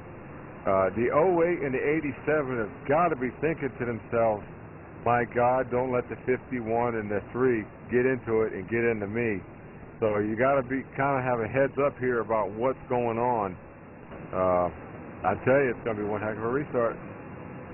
Yeah, I believe, especially with the 3 and 51. I mean, we've already saw the one shot in the bumper already tonight. So let's see, you know, how this thing works out. But you know, I'm sorry, Denny Gutierrez there, that 08, hasn't been getting the best restarts so far tonight, too. So that's going to be something to kind of keep an eye on, too. As we saw a little bit earlier, you know, on one restart, the leader was not the first one to the line, and the second-place machine had to back off, you know, to give it back to him. So it's going to be another interesting thing to kind of take a look at there, too. If these two on the bottom, between Tim's and Busta, get a good restart, but yet Gutierrez doesn't, then they're going to have to check up. That could be some real issues. Yeah, this is going to be a fun restart. I just got a feeling that there's going to be some action involved in this one. Everybody knows it's under 100 to go here, so it's go time. They got to get settled in. We're coming down to the green flag, Doug. Yeah, we're coming down to the green flag here, and there it is. It's waving in the air. Looks like most of these guys got a pretty decent lead right there. The 08 got a better restart than what we've seen previously from him, but he's side by side with that 3 car. Heading down into the corner here, side by side. Looks like the 87 of Kevin Kelly Jr. may have, not got the restart he was looking for. And whoa, the 08 to 3, they were looking like a real touch there for a moment. As a 51, looks like he's going to try to, he's trying to make a run, but he's trying to decide which car to go with right now, Kevin.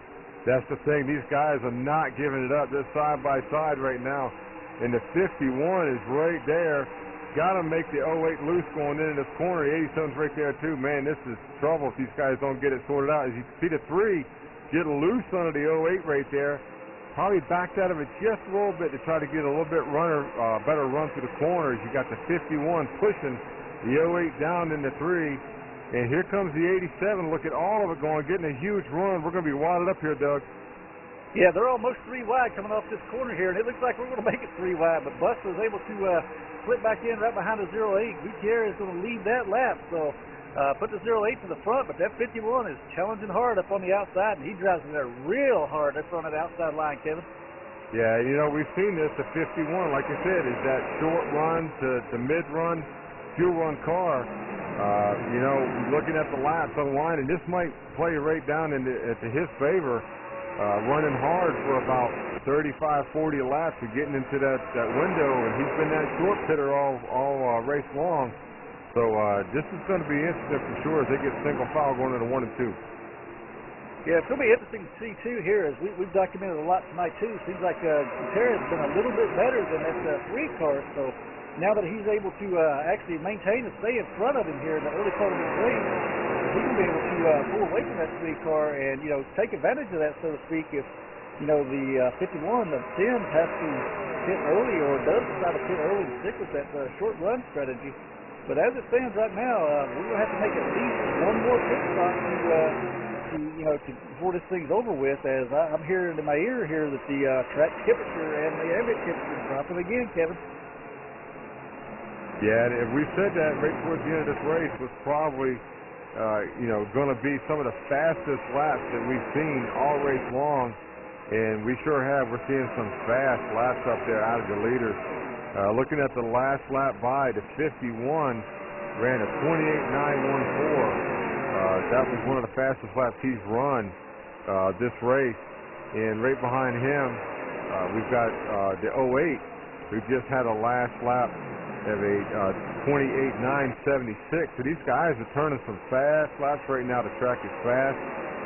Like I said, you're gaining a ton of grip. The air temperature's dropped another degree also, so we're definitely making some more steam under the hood.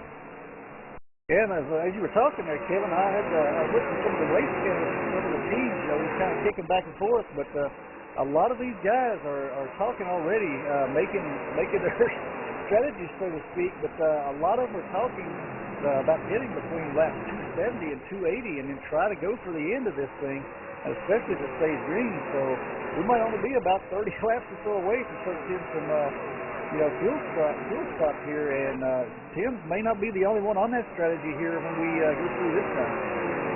Yeah, and it's setting up one of those perfect storms for a basic sprint to the end, where these guys will be on pit road here and probably not even take a full 2 cans of fuel. You might even see some right side tire strategy at some of these guys. Yeah, it's going to be, I think it's going to get interesting in that last pit stop, whether it be, 270, 280, or if it's a little bit later on. It's going to be a huge player in tonight's race too, especially we saw Tim's, that 51, a little bit, about 100 laps or so ago, spin that car out getting on the pit road. And, that could play that could throw a big wrench into some plans here tonight, on some of these guys and how they're going to finish. So they've got to be almost perfect getting on pit road too. So that's always got to be a thought in the back of your mind, and something you got to be thinking about, as you're coming up towards your pit stop, Kevin. Yeah, and looking at the 7th place car, the 78 Chris Melton, I don't know if they're not keeping up with the track or they've got some mechanical issues or whatever. They're losing about a tenth or 2 tenths of a lap to the leader. And the 78 just has not been right since that one run early in the race. It seems like he's been struggling with a tight condition, basically tight in the center off. And he's not been able to make up any ground. He's been hanging right there around that 2.5 seconds. This is definitely the time of the race now where you don't need a long run car because everybody's basically going to run as hard right now as they can run, to settle this thing. We're looking at under 100 laps to go. Basically, like I said, we thought 65, 70 laps for a fuel run. So who's going to be the first one to pull off inside when they get inside that window and try to squeak a fuel mileage race out of this one? Yeah, and that's going to be the interesting thing. I think that's going to be something that we'll see here, and it's, as you like to say, Kevin, it's going to be a monkey see, monkey do. Once that first guy pulls off, I think you're going to see a lot of guys go right along with that because, as history shows here, we have a lot of green flag racing here, and so far tonight we've seen that. We'll have that long green run, and then we'll have that caution. And then, if we don't have another caution to say quick after that, it seems like we get right back into another long green flag run. And that seems like a lot of these guys are already thinking that, and they've got that in their mind. And they're going to try to, get as much as they can right now, then get in there and get those new tires on, those fresh tires, or maybe no tires at all, and try to make up all the track as best they possibly can in order to make that run to the end. Yeah, these leaders, the 51's been hanging around 7 to 8 tenths, as the leader above second place. But, he's probably loving the fact that the 08 and the 3 car and the 08 are battling each other because it gives him a little bit of breather room. Because the 08's not just going to pull over and give that spot up to the 3. As he stretches out a little bit, about a half a tenth right there over the last time, 8:42. He is stretching a little bit.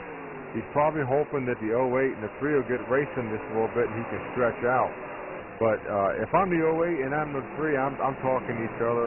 I'm getting over to the spotter saying, look, if I get to you, don't hold me up. We'll try to run this guy down.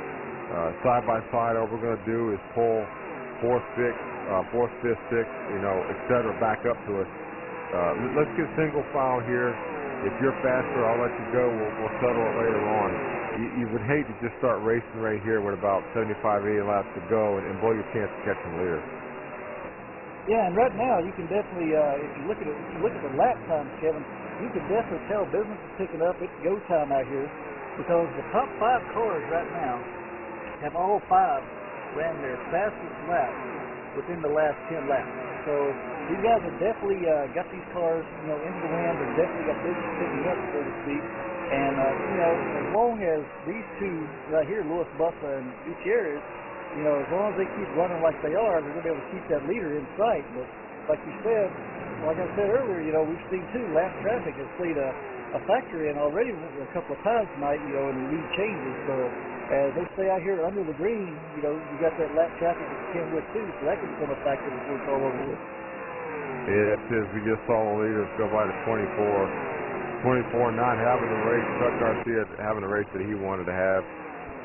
Loves racing at this track and stuff. Just got some bad luck. And, going back to some of the keys of this race to where we're at now, Doug, I really think that this is 2 weeks in a row now. I think that everybody here got fooled by that long green flag run out at the front. We went 109 laps before we had our first caution. So I think a lot of people kind of set their cars up either neutral or a little on the snug side, waiting for that first pit stop and that first caution and didn't get it. So that's where we're at now.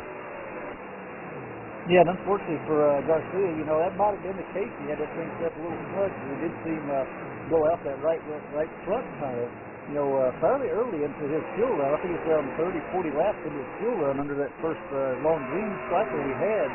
And, that cost him, a bit there, getting into the wall, brushing it, and then having to come down on the pit road. And, we just lost so much time that, we wound up about 2 laps down, I think it was. And just, the way the caution was fell with these long green flag runs, just hadn't been able to capitalize or make any momentum after that. So, an unfortunate night for Chuck Garcia, that 24 machine. So, but Kevin, I'm looking back up here in front. It looks like that second and third place machine of Gutierrez and Busta are starting to chase down the leader now. Yeah, they are. And, you know, as I'm looking through, like, the top 7 right now, I'm looking at comers and goers. I'm looking at guys that made good changes to the cars, and I'm seeing guys that, you know, maybe, you know, didn't make some good changes or were not able to keep up with the track. And we're looking at Chris Melton now, almost 4 seconds behind. So they've definitely got some damage, or they were not able to keep up with the track here. Looking at Darren Benz, he's hanging around that 6th place, 3.3 seconds back. In 6th place, Brian Lee, 2.9. Kevin Kelly Jr. in the 4th spot is hanging right around the 2.8 second spot behind the leader. No, they made a lot of changes on that car, and even on the last stop gave it more of what they did last time. So they're just hanging on, trying to get a top 5 out of this. We look at Louis Bussa running in 3rd. Obviously, he's had to make some changes to that car because that car is nowhere dominant as it was at the beginning of the run. You know, that's not to say these other guys didn't make their cars better, but the 3 either got behind just a little bit on making changes, or he made something that he just didn't like. Still looks a little tight to me off the center of the corner, but the 51 has definitely been a short run car all night long. We're about this point every fuel run where we see him get running back down. Now the question is, Doug, does he pull the short pitting here after the leaders get by? Yeah, that'll be something that remains to be seen. And we talked there earlier, you know, a lot of these crew chiefs and spotters are already talking between 270 and 280 coming in. They got a feeling this thing is going to go green, but it was like the 51 of Nick Timms there. Looks like he got real tight up in there. But one of the guys I was going to say you talked about there, Kevin, that continues to impress me week after week is Brian Lee at number 16 this year. It's like, you know, he can get damaged, he can get, you know, into a bad situation and can still recover from it. So, you know, he's been one of those guys. Looks like Timms, he got a pass for the lead. Looks like he kind of just pulled down and let Gutierrez go, as he knows he's got the faster car right now. They chased him down, so moved Gutierrez up into the number 1 position at 08. So, and Louis Bussa not that far behind him either. Yeah, looking back here, we got a change for the 4th spot. Is a 16, goes around the 87 of Kevin Kelly Jr. And next thing you know, you look back and now Kevin Kelly Jr. gives up 1 spot, and he's got 2 more guys for position looking to get that spot from. So all kinds of battles going around here, but I'm telling you, the 3 car doesn't look as dominant to me right now as it has been the whole race. But we've learned not to count him out. Yeah, that's for sure. You know, just like last week, you know, if it comes down to a late pit stop there with, 20, 30 to go, he may do some serious changes to that car and drive it right back up the field. As you see, making a move here now on that 51 of Nick Timms, you know, moving down to his inside, fighting for that number 2 position. But, you know, he's battling side by side with Timms. Looks like Timms has moved up to that high side now. Just kind of gives me the sign, you know, that car might be getting a little free, or, you know, him moving up there like that, Kevin. Yeah, you know what? This is where you find out where your rivalries are at, Doug, because he let the 08 go, the 51 did, and he is just hanging on everything, keeping the 3 car pinned right down to the bottom. So no coincidence these guys are running side by side here. And you know what? This is where your stuff happens. Someone gets a little bit loose, someone gets a little bit tight, and you end up taking out 2 good cars as we see the 51 drive right back up on the outside. So the only thing this is doing is almost contact right there, Doug. Even possibly could have been. This is just pulling the other cars right back up on them that are, you know, about 3 seconds back. But more important, it's letting the leader get away, Doug. Yeah, Gutierrez is definitely taking advantage of this. He's moved out to almost a second lead now in the last 2 laps, while these 2 have been fighting it out. As number 3 of Louis Bussa has finally been able to clear Nick Timms. But, you know, just like you said, you can see that there the rivalry is. You know, Gutierrez got there, you know, Nick Timms just kind of pulled down and let him go. But, you know, once Louis Bussa got there, it was a dogfight for that number 2 position. So, you know, we'll see, you know, if that's something that may end up being a big factor, as, you know, Gutierrez was able to get out of there and go for a good little bit and get some distance on Louis Bussa. Yeah, and already hearing down here on pit road from the scanner, there's a ton of teams talking about coming in the next 3 to 5 laps, Doug. So I'm telling you, business is going to pick up. Some of the explanations I was getting down on pit road was you only got 11 cars on the lead lap. The other guys are 2+ laps down. So the worst thing that's going to happen is they're going to go a lap down and they're going to be there for the lucky dog or the wave around. So look for some cars to start pitting in about 2 or 3 laps. Yeah, it's going to be interesting to see, too, Kevin, just like you talked about a little bit earlier, some of the strategies that get employed, too. You know, not only, I mean, we know we're going to take fuel. That's a no-brainer right there, but who's going to take 2 tires? Who's going to take 4 tires? Who may even take no tires here? So, and as the track temperature, you know, continues to drop here, too, and it's also going to be interesting to note who throws a wrench up into that back window, too, you know, to get some adjustments made. Yeah, we're at that point where, like I said, you don't need a whole lot of fuel to make it now. 3-car almost gets into a wreck with a 32. That's what we were talking about right there. Wow, lap traffic. But it's going to be real interesting. Like I said, everybody's sitting on pins and needles. The calculators are burning up on how much fuel they need to take in. But it's definitely going to come right down to the end, I think. Yeah, and you know, after Lewis Buster was able to get around that 51 and Nick Timms, he really hasn't been able to, that's kind of what I've been watching over the last 5 laps, he really hasn't been able to make up a lot of distance on Gutierrez. So Gutierrez has definitely got the car, even at this point into the run, you know, to hold on to that position and keep, you know, the same pace at where he's at. So, you know, Gutierrez has definitely got a good car up there tonight as, you know, he continues to lead this thing. Right, and you know, you got to wonder if the 3 burnt up a little bit of his stuff messing around with a 51. You know, it maintains about a 6/10 of the lead for the 08. You know, I mean, you want to race somebody as hard as you can too, but then, you know, cooler heads have to prevail because you're letting that leader slip away. And I think the 51 made the 3 use a little bit of his stuff up.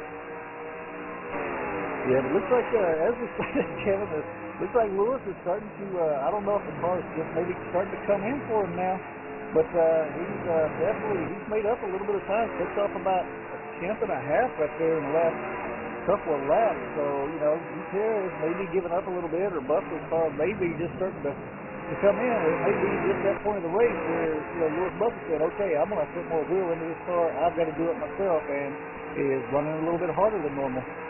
Yeah, that's it. You know, we might have been in a situation where he sat there and decided, well, you know what, I'm going to sit here and cool my tires down right now and make another run at it. As he pulls right up on the back of the 08, he's probably about 4 or 5 car lengths back right now, closes up within 0.27 the leader. So he's right there again. And we see the 24 in, and this is where I was talking about. We're going to see those strategies now with these cars starting to come in a little bit early. They know they can't catch the leader. They know they have to stop again. I don't think there's anybody out here who can make it on a tank of fuel. So it's going to be real interesting coming up. Yeah, and like I said, we talked about this, Kevin. You alluded to it, and I did too. You know, a lot of these guys talking somewhere between 270 and 280. You know, and I'm hearing the 83 now is also coming down pit road. So a lot of these guys are, you know, a few are starting to make their way to the lap down cars, and I don't think it'll be all that much longer before you start seeing some of the guys back in like 10th, 9th, 11th, and so on. You know, for about 16 seconds back, you know, starting to try to, you know, use that pit strategy of getting in there early. So they have those tires and put themselves in a lucky dog position just in case it were to happen there at the end with the caution. Yeah, that's it. And, you know, hearing that there's only about 29 to 30 laps of fuel left in these cars, so that's definitely not going to put us to the end. So this is, like I said, these guys are right now, they're punching the calculator, they're figuring out the numbers, 2 tires versus 4 tires. You know, what do I do? What do I don't do? So, you know, what the heck, Doug, every decision that we've made this year has been wrong. So whatever we say, they're going to do the opposite of it. That seems to be the case here lately, especially. But, you know, a lot of these pit strategies we're going to see play out are going to be ones that, you know, make for the night. So it's all going to come down to that pit strategy, I think, right here. Because, this thing's got the makings, Kevin, that it's going to stay green. It's going to be a nice long green run here towards the end. So, a lot of these guys got to, start looking at when they're going to make those and what they're going to do. So, if you go in and take 4 tires right now and you lose about 7 seconds on a track to somebody, and then that caution comes out later on, that may be, pretty much the end. It cost you, from being on the lead lap, being in a lucky dog position, to being, a lap down in 13th by the time it's over. So, just like you said, though, a lot of these guys have got the calculators out, and, they're making these. We got a battle for the lead up here in front. Looks like Lewis Buckley is trying to make a move right there on Gutierrez, but Timmy St. Jean, you see up on the high side there, just shows what a difference those new tires make, as, he's much quicker right now than what the leaders are. That's it, and the 08's kind of glad to see the 83 come in there, because it takes 1 lane away from the 3, and he can just stay right down there and keep that lead as we come around and take lap 279, so it's winding down here. Now they get back in up here in front. They get back into that single file, but looks like that now Gutierrez is definitely, he's running about a lane higher now than what Lewis Buster is. So, those two are right there nose to tail, but they have definitely pulled away and put the hammer down, from Nick Timms and that 51 machine, who's now about 3 seconds behind our leaders. So these guys have definitely, poured the coals on and said, it's go time, boys, and they've done exactly that. That's it, and we're just waiting to see, who's going to start ducking on pit road right now. It's like there's so many. We saw the 51, he ducked down on pit road. He's doing that short pit thing again. We're going to see how that's going to work out for him. It wouldn't surprise me now that we've seen the 51 down on pit road. He's right now shown as the last car on the lead lap. It wouldn't surprise me to start seeing a few more of those, as Lewis Buster looks like he's heading down pit road. He's under that same idea. He's going to go down and get tires and fuel, looks like. Yeah, that's it. They got to stay on the same strategy. You see the 87 on pit road, the 3's on pit road. The 44 stays out. Chris Melton stays out. The 78, Darren Fenn, the 15. Brian Lee, and the 08, the leader, Danny Guerrero. So, they're banking on this thing. Having a caution, the other ones that came in, they needed to stay green. So this is going to be a dogfight to the end right here, I can tell you. Yeah, and it's going to be interesting to see, Kevin, just how much longer Gutierrez in that 08 does stay out there, because once Lewis Buster gets out, he's got those 4 fresh tires. He's been in there for a while, so it looks like he puts on 4. He's going to make up a lot of time and a lot of really quick on Gutierrez, and it won't take long to get that lap back. So Gutierrez can't chance it. Oh, and here he comes, Gutierrez heading to pit road. Yeah, monkey see, monkey do, Doug.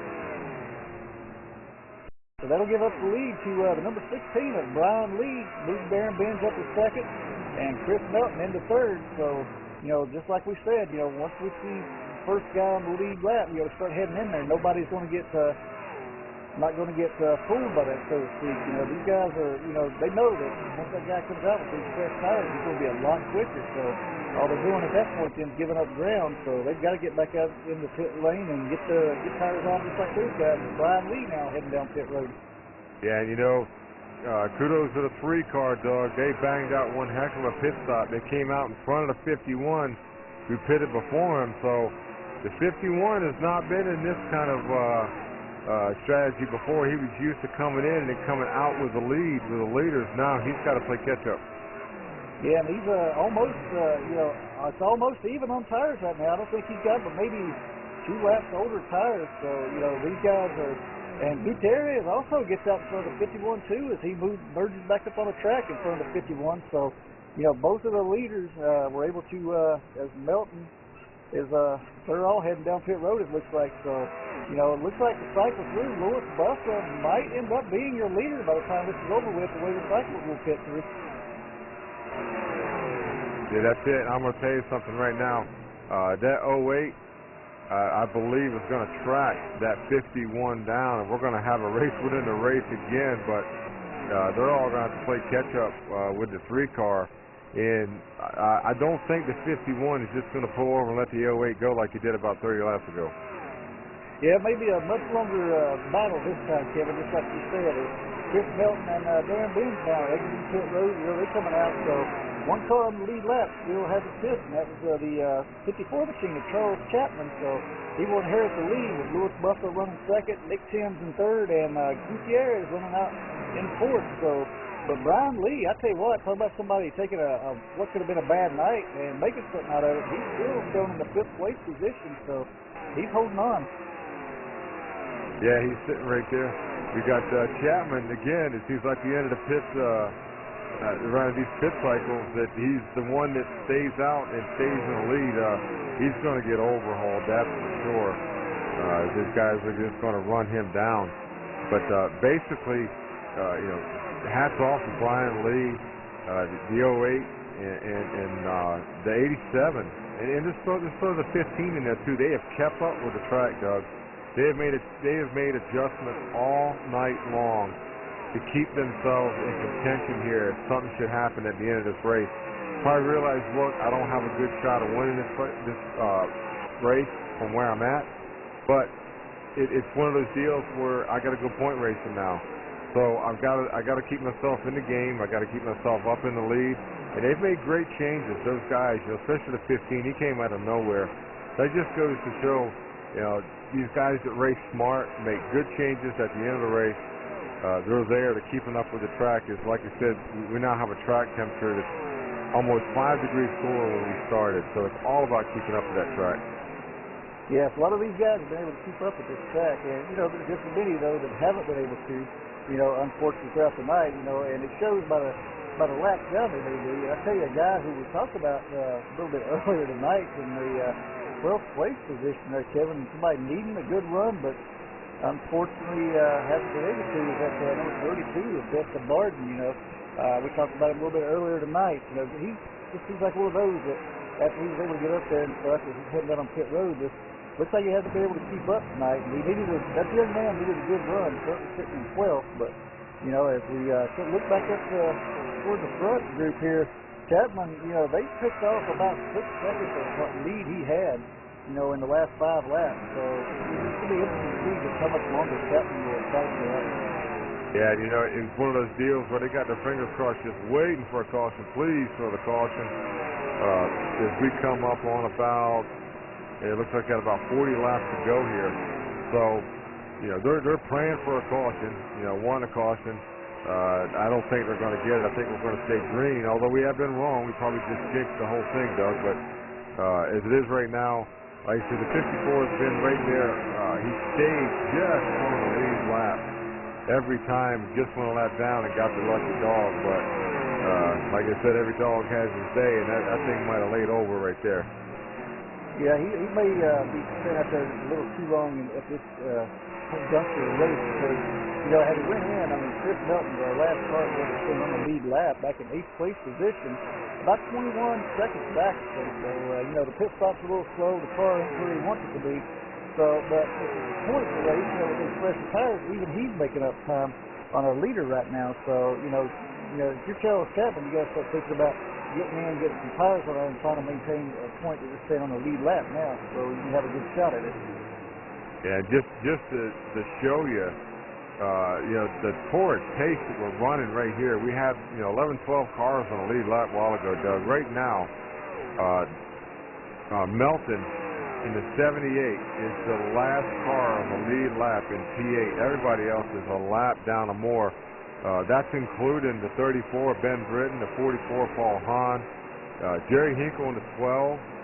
All these guys, are trapped down as Hahn just got back on the lead lap, via the fresher tires there. But Ben Britton trapped a lap down, and you got to wonder if these guys might have pitted just a little bit too late. Yeah, and we talk about business picking up now too, Kevin. I was just looking down the list here, and a guy that's definitely picked some things up right now is that number 15 of Darren Binge. On lap 291, just ran his fastest lap of the night. So, that guy is he's definitely got his foot in the throttle now and heading that way. Oh, and hearing that the 51 got into the wall. So not sure how much damage you got out of that one. So that's definitely going to kill your momentum right there. Yeah, that's definitely not what Nick was looking to do, I'm sure, at this juncture of the race. He had a pretty good car about all night discussing that short pit strategy, which here at this juncture of the race is kind of interesting because, you know, everybody else is on the same strategy now. So it looks like he just drove it in there a little bit hard, Kevin, and, you know, the car didn't stick, got up there, rubbed against the wall for about half the straightaway, but was able to keep it going, pointed in the right direction. So, you know, definitely done some damage, definitely going to slow that car down. So see how things, you know, able to finish out for that 51 machine tonight after that damage. Yeah, just to show the tires there, we were talking a while ago, about 5 laps ago, the 54 had a 12-second lead, Doug, and he's already lost 3/4 of that, down to 4.2 to second place. So right now he's screaming he saw debris in turn 1 or somewhere. He's praying for a caution. Yeah, that's you know, that's for sure. Chapman, like I said, I think he's missed his window of opportunity here in order to you know, to hang on to that. These leaders, these guys, you know, Lewis, Bussa, Gutierrez, who, you know, is second and third now. They are definitely, they're biting into that heavy and they're chewing it up quickly. So they're going to get up there and try to settle it out between the two of them, I'm sure, before this is all over with. Yeah, that's it. Now it's down to 1.8. The leader is there. So basically, we're going to have a lead change here. And if I'm the 54, I'm hitting pit road pretty soon and try to stay. As we hear he's getting ready to come to pit road right now. He's going to try to stay within that lap down and get that lucky dog should something happen. But right now, the 3 pulls out to the lead right now, Doug, and it looks like the 08 is about a half a second back. Don't know if he's going to have enough time to make this up with 34 to go. Yeah, it's going to be interesting now with the amount of distance between the two of them. About little, right around 6 tenths of a second, we'll say right now, Kevin. But like you said, 34 laps left to go. You know, it's going to be, you know, I think it's going to come down to the last 10 laps once again this week, just like it did last week. Yeah, it is, and the 51's got some damage. Watching his lap time, it's just falling off. He's losing about 1.5 to 2 tenths a lap.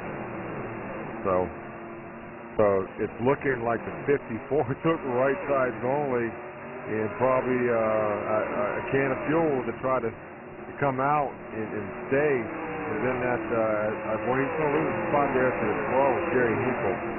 And that's going to slide Chapman into the 11th spot. So maybe those right sides you can run down the 12 car and try to stay inside that top 10. I'll tell you, though, the way I'm seeing things right now, Kevin, I don't think we're going to get that magic point. Everybody's, you know, banking on that lucky dog position now. So these guys are plenty spread out on the track right now. So unless something, I could be wrong, but unless something drastic does happen, we'll caution from here on out. And these guys are going to probably finish it up on the green. But tell you what, Gutierrez, he's definitely not rolling over and giving up. But, you know, he's eating into that lead just a little bit each lap. So, you know, it's going to, I think, take down to about the last 10 at least. And then, like we said all night, you know, getting to him and getting on his bumper and getting around him is going to be a whole different story and a whole different world altogether. Yeah, that's it. Back here in 5th and 6th, man, the 87 and the 15 are just going at it. Got the youngster versus the veteran there, and they're not giving it up, man. He is the 87 is on the outside trying to defend that position. They've got a pretty good stretch between the 7th place car behind them, so they're going to race this thing out. They've been side by side now for about 2 laps going at it. The only thing you got to worry about is you got 15. You get the tendency to want to get sucked around right there on the bottom. The 87 there, close to that wall, you get loose or get a little tight or whatever. You ain't got that far to go to the wall. But the youngster's giving it heck out there, and it looks like the 15 is finally going to, well, I'll say he's going to pull it off. But he's pulling right back on the outside, Doug. Yeah, he's got that momentum running down that front stretch up there, and that's the one thing you got to like about being up on that outside line. You're a little bit longer to get around that corner, you know, coming up off the corner. But once you get off that corner, you've got so much more momentum already built up that you can carry it down that front stretch. But Benz is that 15 is finally able to clear Kevin Kelly Jr. at number 87. So we'll move Darren Benz up into the number 5 position now. Kevin Kelly Jr. sliding back to 6. But for the way these guys are driving these cars, I don't think that battle itself is over with yet. Kelly Jr. is, you know, he hasn't just fell back. He's still right there. So I'm sure there'll be more fight to this before it's over.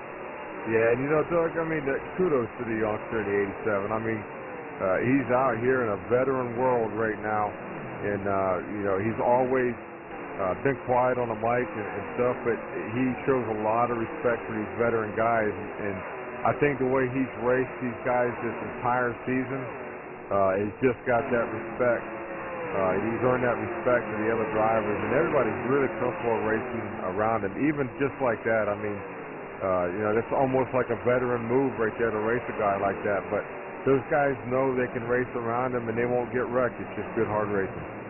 Yeah, it just goes to show, like you say, the level of trust they have in this young man already, you know, in his first season here in NuffWORLD. You know, they know they can get in there and they can have a good, clean, hard-fought battle with him, you know, and, you know, not have the fear of, you know, you get around some drivers who you're not really comfortable with, and you tend to run your car a whole lot different than at that point just because of that, because you don't know what the other driver's going to do. But, you know, when you get around someone you trust like that, you know you're going to be able to get in there, run your line, he's going to be able to hold his. It makes you a lot more comfortable. But I'm telling you, I'm kind of looking, you know, a little back up here at this battle in the front, you know, first and second, over the last, I think, 4 or 5 laps, it remained about the same distance. So, you know, Gutierrez hasn't been able to make a whole lot of difference, you know, in the last few laps.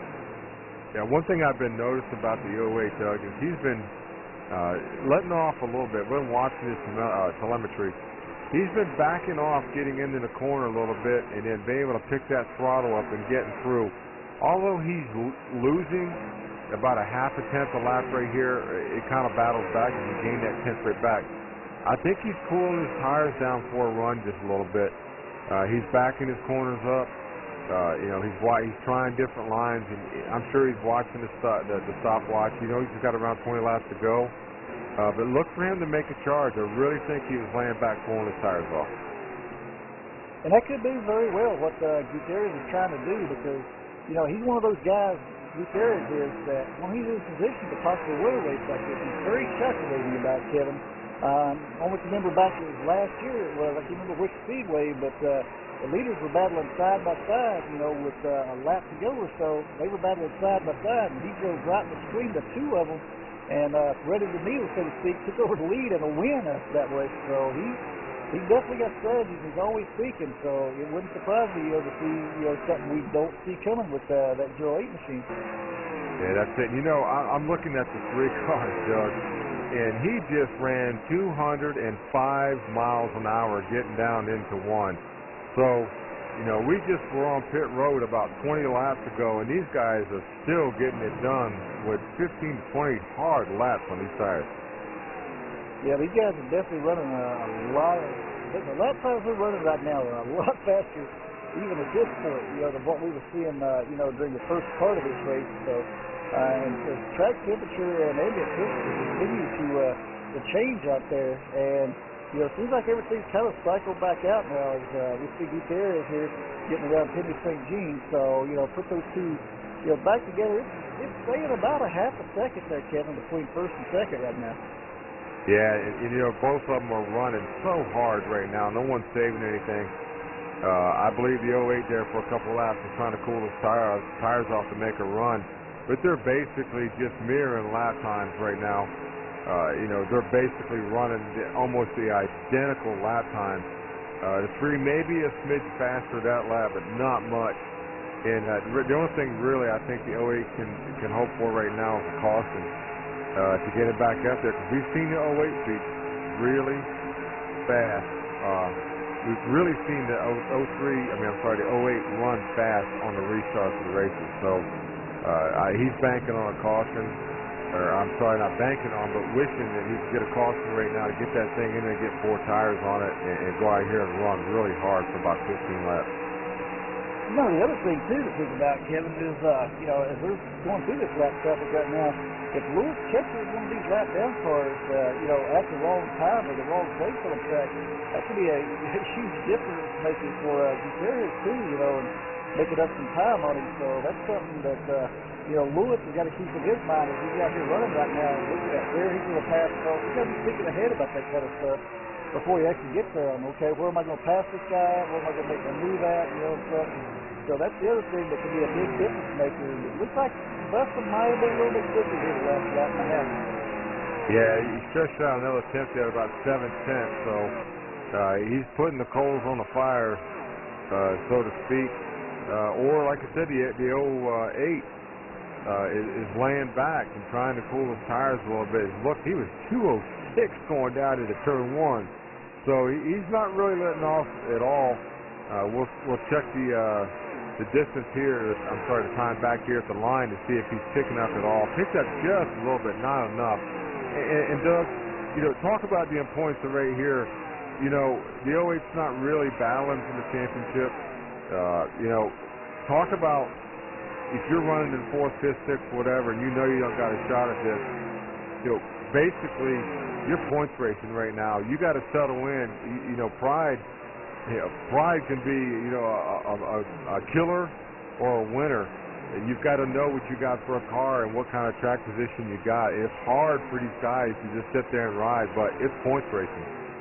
Yeah, that's exactly what it is, Kevin, and that's the thing about it. I mean, Lewis got a commanding point lead right now. But you talk about Danny Gutierrez, he's sitting back there in 13th position now. He picked up a position last week with a good run, but he comes out of here, some of the guys that he's fighting for take positions away from right now.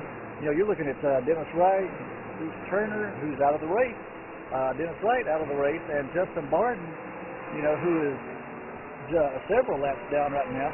So, that's just one of the things, he's got to think about that too at the same time. But, at the same time, you got to be going for the win, but not enough that it's going to just completely tear your car apart. So, but, Darren, these guys, it's something else. Yeah, coming into, we got Darren Benz, who was 6 in points, having a good run here.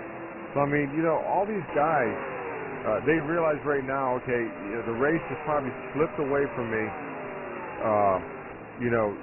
to come in here, and I'm not going to win this race, but I'm point racing, knowing that we're at the halfway right now, and looking at it right now, Doug, it looks like if it ended right now where it's at, as they're running, the 15 would pick up another spot and slide into 5th. So, I mean, it's 71 points out. We're all trying to keep up with the pace. Even us announcers with the 3 is laying down. We've got somebody down the grass, Doug? Yeah, I think it looks like the 08 of Gutierrez got into the wall up in turn 4 there and had to had to gather that thing back underneath him. So looks like, he may have, of course, that's not going to help his efforts towards getting back towards the front, as we were talking about there a little bit earlier, Kevin, about, just out here racing for points and getting the points that you possibly can. So that's allowed Lewis Buster, though, with that little bit of slip up, has allowed him to, make up, well, it's about a 3.1 second gap now. So Buster was able to pull about a little over 2 seconds up there on that one. Yeah, talking about the importance of points, Doug, here we are. The 87 would slide up to 4th. The 15 would slide into 5th. And guess what? They're 1 point apart from each other.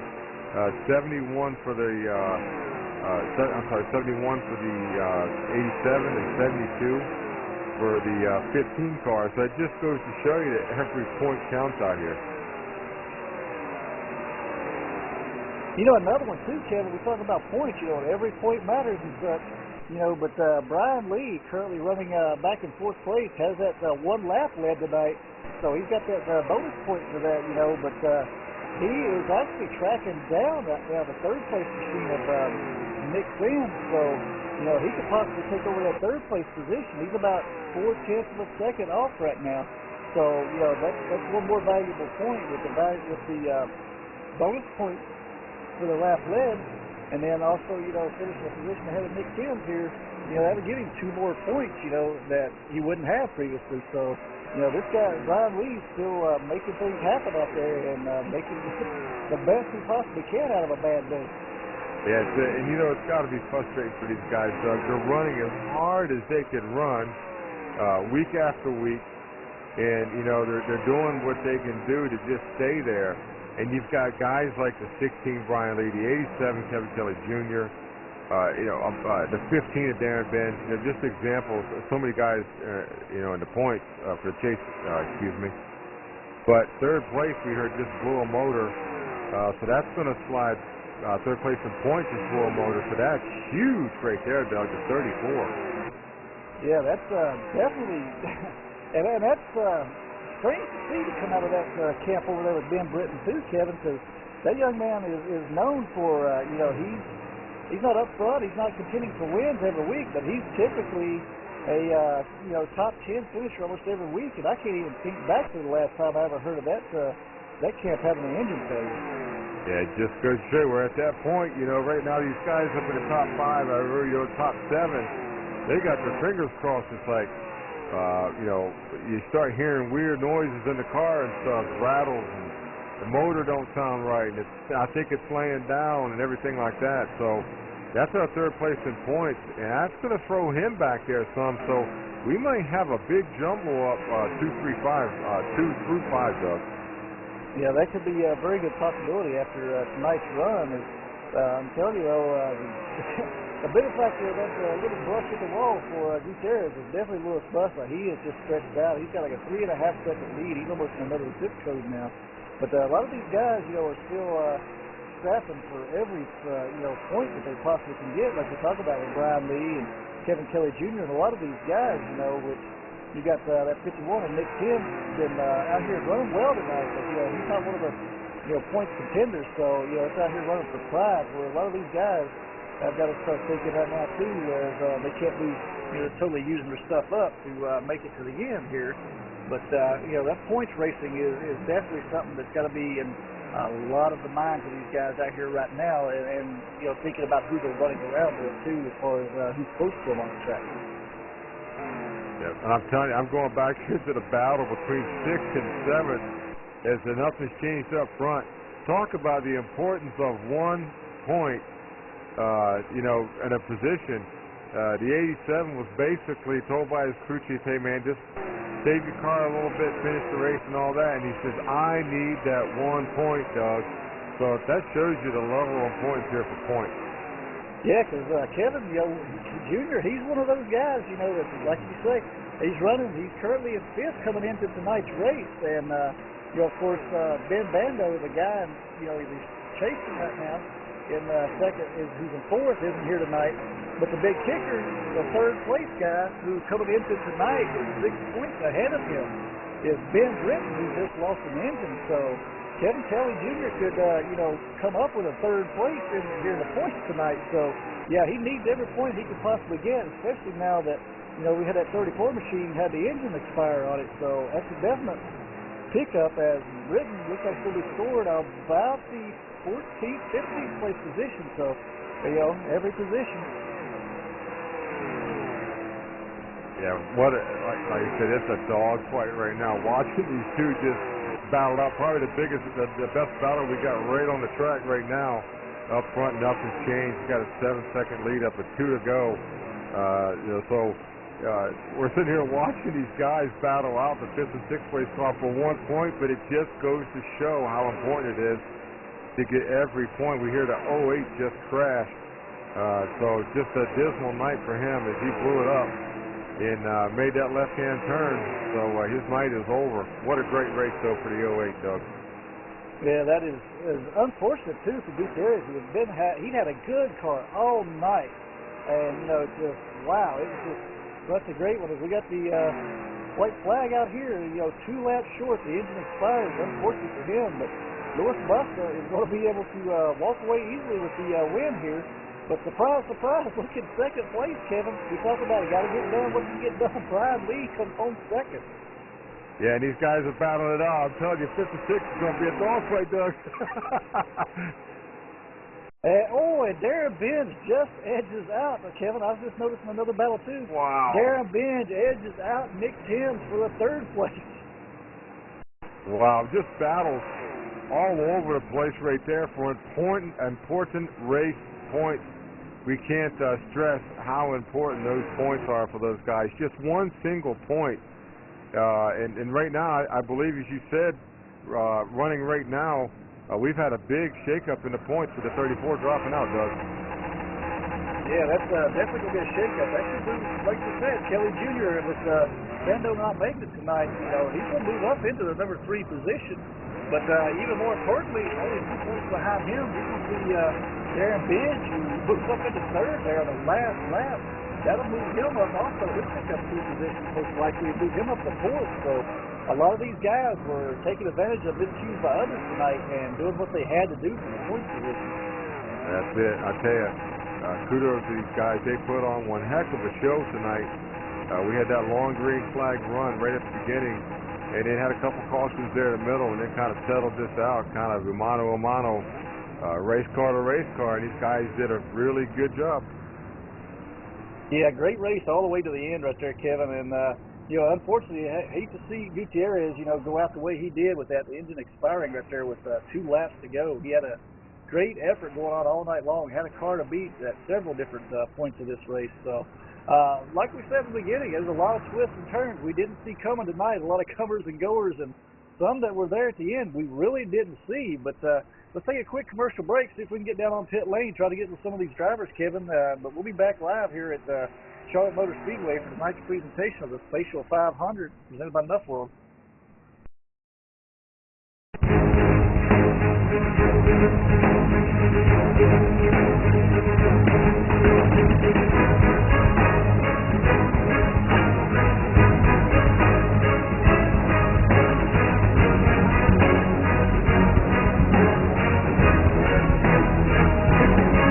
You don't even have to run that long, Doug. It's just a few laps.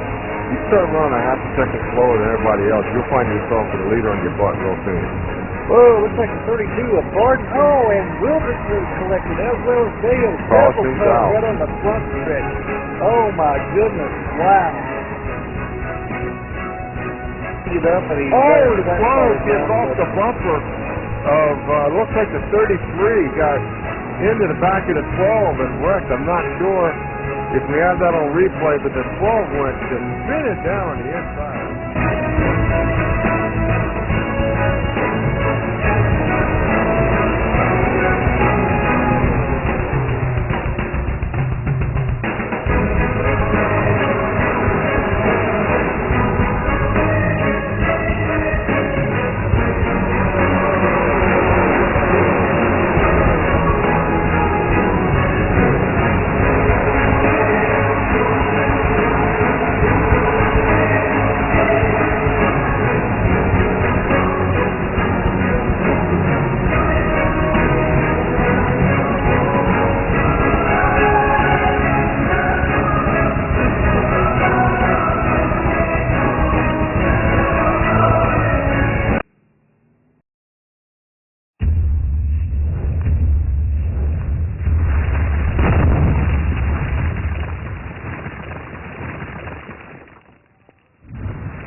And welcome back live here at the Charlotte Motor Speedway. Tonight's running of the Spatial 500, presented by NuffWORLD TV.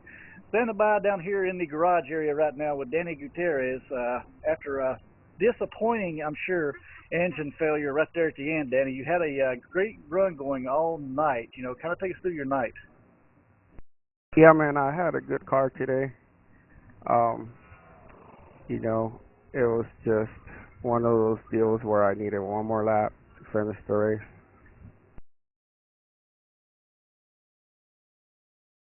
Right, now at one point there during the race, it looked like, Louis Bussa had the car to beat, and then it seems like out of nowhere, I don't know if it was just track changes or maybe something you done in pit road, it seemed like your car came alive there, and you were really able to make some headway. What kind of stuff were you able to do down in the pit lane, to get that car running that way? Well, I didn't make much changes in the pit lane. I think the track was getting colder and colder as the night went on, and I think that's just what my car liked. The colder it got, the faster it got. Okay, so the track changes was what helped you out tonight, but hey, like I said, you had a heck of a car, and I mean, it's got to be disappointing to finish the way you did.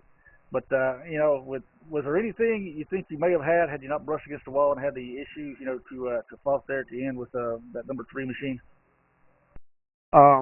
No. Every time Bussa shows up, you're pretty much running for second place. There was times where I don't know if he was changing stuff to his car, and he would get a little bit slower, or he was just taking his time. But he's always the man there at the end. So I was pretty much just happy to run for second. All right. Well, congratulations, Danny, on a hard fought. I hate to say it that way, but hard fought to finish a 10th place tonight. But it's definitely going to help you in the points position. But understand, Kevin, you're standing by down in the pit lane with Darren Benz. Is that correct? Tonight's 3rd place. That's right, Doug. I got the number 15 driver, Darren Bench, down here. Darren, it seemed like at the beginning of the race, man, you were just biding your time, riding around waiting for either the track to come in or just the carnage to clear out of the way. But nice run coming back tonight and getting yourself a real decent finish and trying to get yourself up in that points with a 3rd place finish. Yeah, first off, I want to congratulate Bussa for his win. I hate that, what happened to Danny. That's horrible. Anytime anybody disconnects like that, that's horrible. But yeah, those guys look like they had, 2 best cars on the long run. Looked like Nick had probably the fastest car on the short run, and I guess most of all, I want to congratulate Kelly Jr., man. That guy is driving the wheels off these cars. He's got a lot of talent. Yeah, I looked at you guys there for a while. You guys were battling out there, and we were kind of talking during the race how, usually the rookie drivers, everybody pretty much stays away, and you guys put a lot of trust in him driving really hard, and you guys had a fierce battle there for about 10 or 15 laps. Yeah, it was, man. I know he pitted a little bit before me, so, I knew my tires were a little bit better, and it took me forever to get around him. Like I say, we just battled door to door. It must have been 5-6 laps side by side. It was awesome. That's it. Looking at the chase, I believe this is going to move you into 5th. Not sure what the points marker is out, but you're moving up into 5th. I tell you, if you guys get a little breaks, if you guys get a break, it looks like you could be right up in there battling for this thing. Well, it's going to take a few blown motors from Bussa for anything like that to happen. I'm racing for 2nd and 3rd right now. That's all I'm shooting for. Well, I tell you what, heck of a run tonight, Darren. And like I said, you're one of those drivers we never talk about at the beginning, but it seems like the halfway point, you're sitting there and you've taken care of your car and you're running up front. Great run tonight.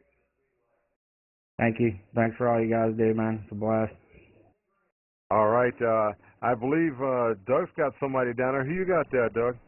I'm standing by down here on pit lane with the driver of the number 16 machine, Brian Lee. I tell you what, Brian, we keep talking about you week in and week out. It's like, for whatever circumstance may be, you get caught up with someone else or just a small mistake, whatever the case may be, you seem to wrinkle up the car a little bit, but still walk away with a good finish. Take us through, after that spin down there in turn 2 on that restart. What happened there? Did you see that on the broadcast? I think I was as far sideways as I could be without actually spinning it. I don't know how I kept it clean or didn't wreck the whole field behind me. But other than that moment, the car felt good pretty much all night, so I'm not really sure what happened there. Okay, that kind of seemed like you were kind of an up and down night. You were, most the first part up to that spin, you were, running pretty close to the front there with the leaders and such, and it seemed like you fell back a little bit. Was the track changing on you that you had to catch up to, or was it just, something that happened with the car there? It was like Danny said, it was getting a lot colder as the night went on, and I didn't keep up with it right away. It wasn't until about two-thirds of the race, or two-thirds of the way into the race, that I really got it dialed in good for the temperature change. Now, as the night wore on, it seemed like a lot of guys were getting tight. Was that the case with you? No, actually, I felt good through the whole run. Not till probably the last 5-6 laps that it tightened up on me, so that's why I felt really good the whole race. And it was really loose at the beginning, it paid off at middle to end of the run. All right. Now, it looked like you had just like we said, to come away. I mean, you come away with a second place finish tonight. Coming home behind, which is going to, keep you right there in second place in points. I mean, what's it going to take, to get you up there to contend and win this championship this year, you think? Wins, lots and lots of wins. Maybe win every race through the rest of the year. But I haven't won one yet, so I don't know what to do. Just keep digging. That's all you can do. That's all I do all year, and I'll just keep doing it.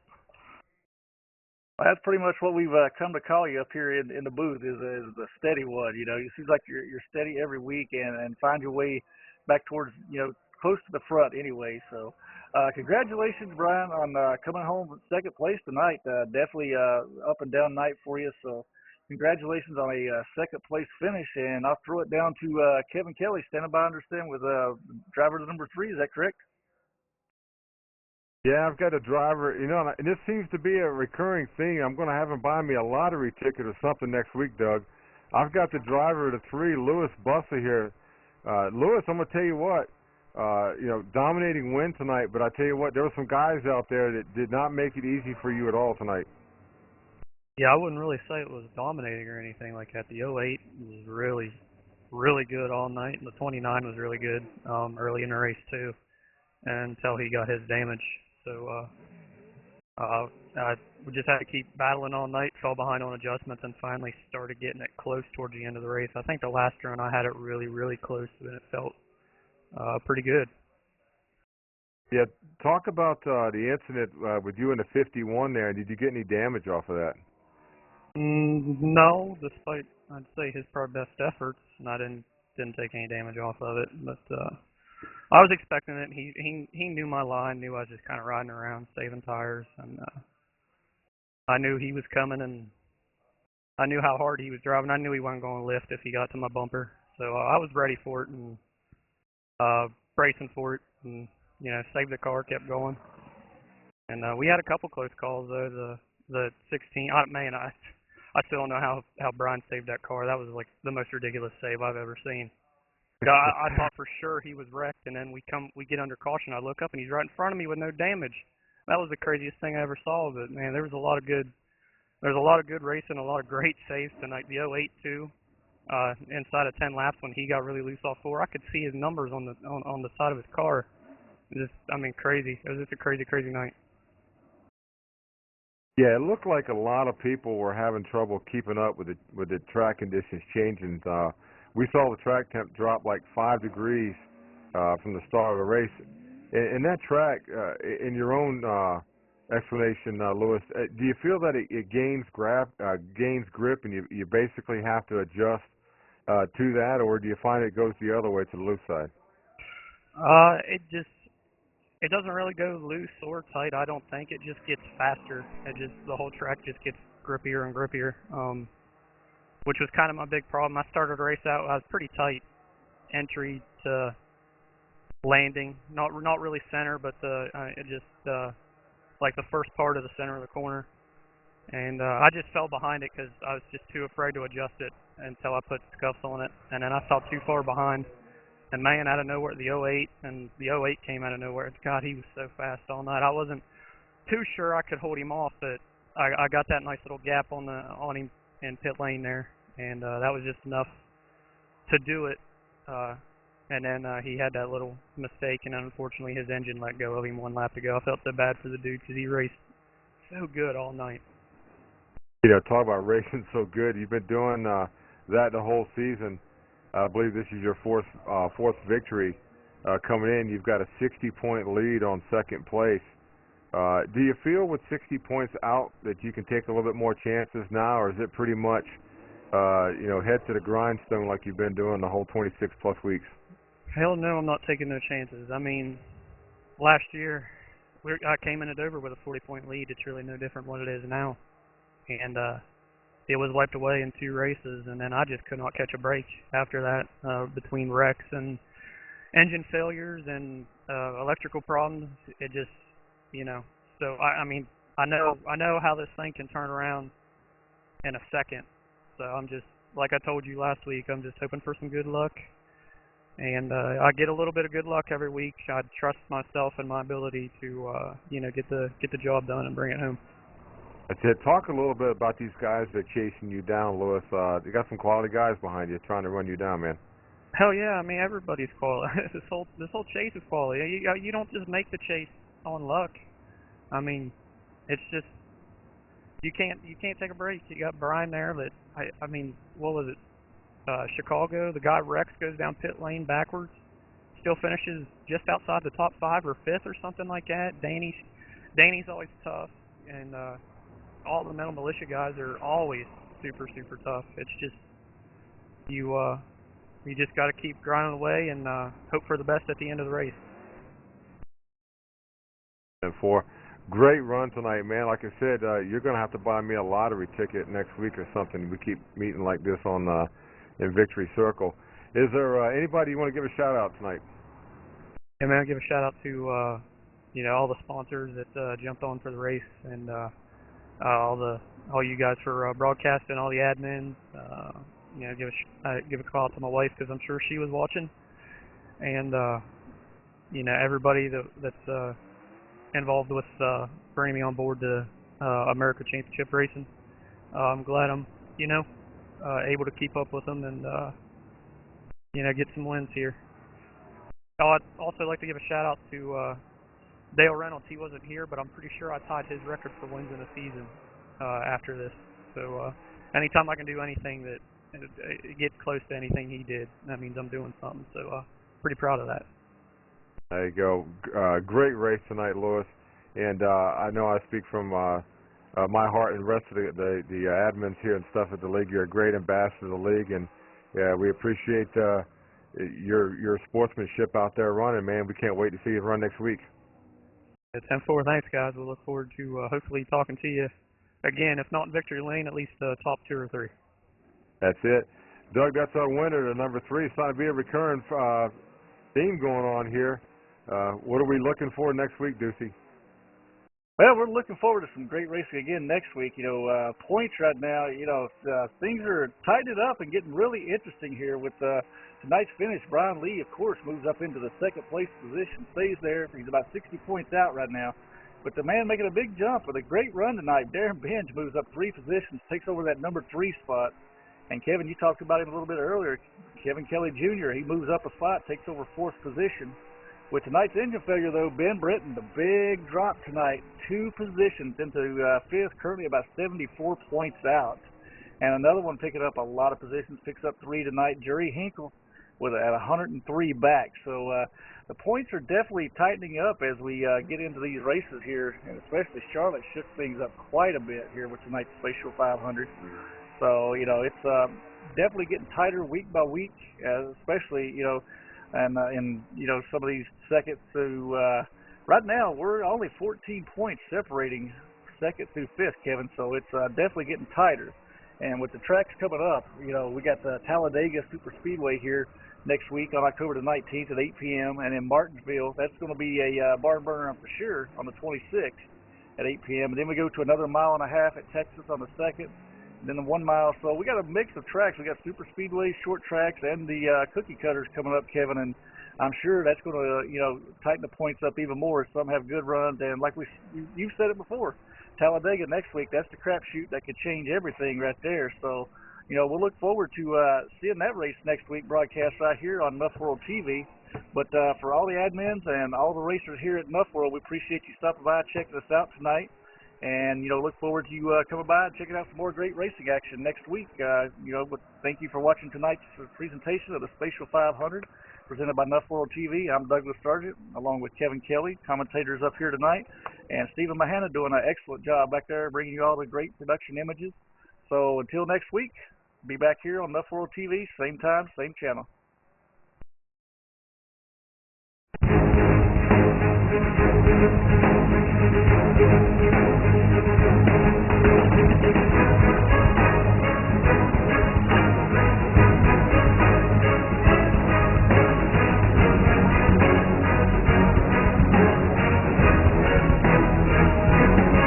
You don't even have to run that long, Doug. It's just a few laps.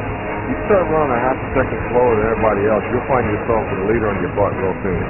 Whoa, looks like a 32 of Barton. Oh, and Wilderson collected as well as Dale. Double cut right on the front stretch. Oh my goodness, wow. It up and he the close gets off the bumper of, looks like the 33 got into the back of the 12 and wrecked. I'm not sure if we have that on replay, but the 12 went to spin it down on the inside.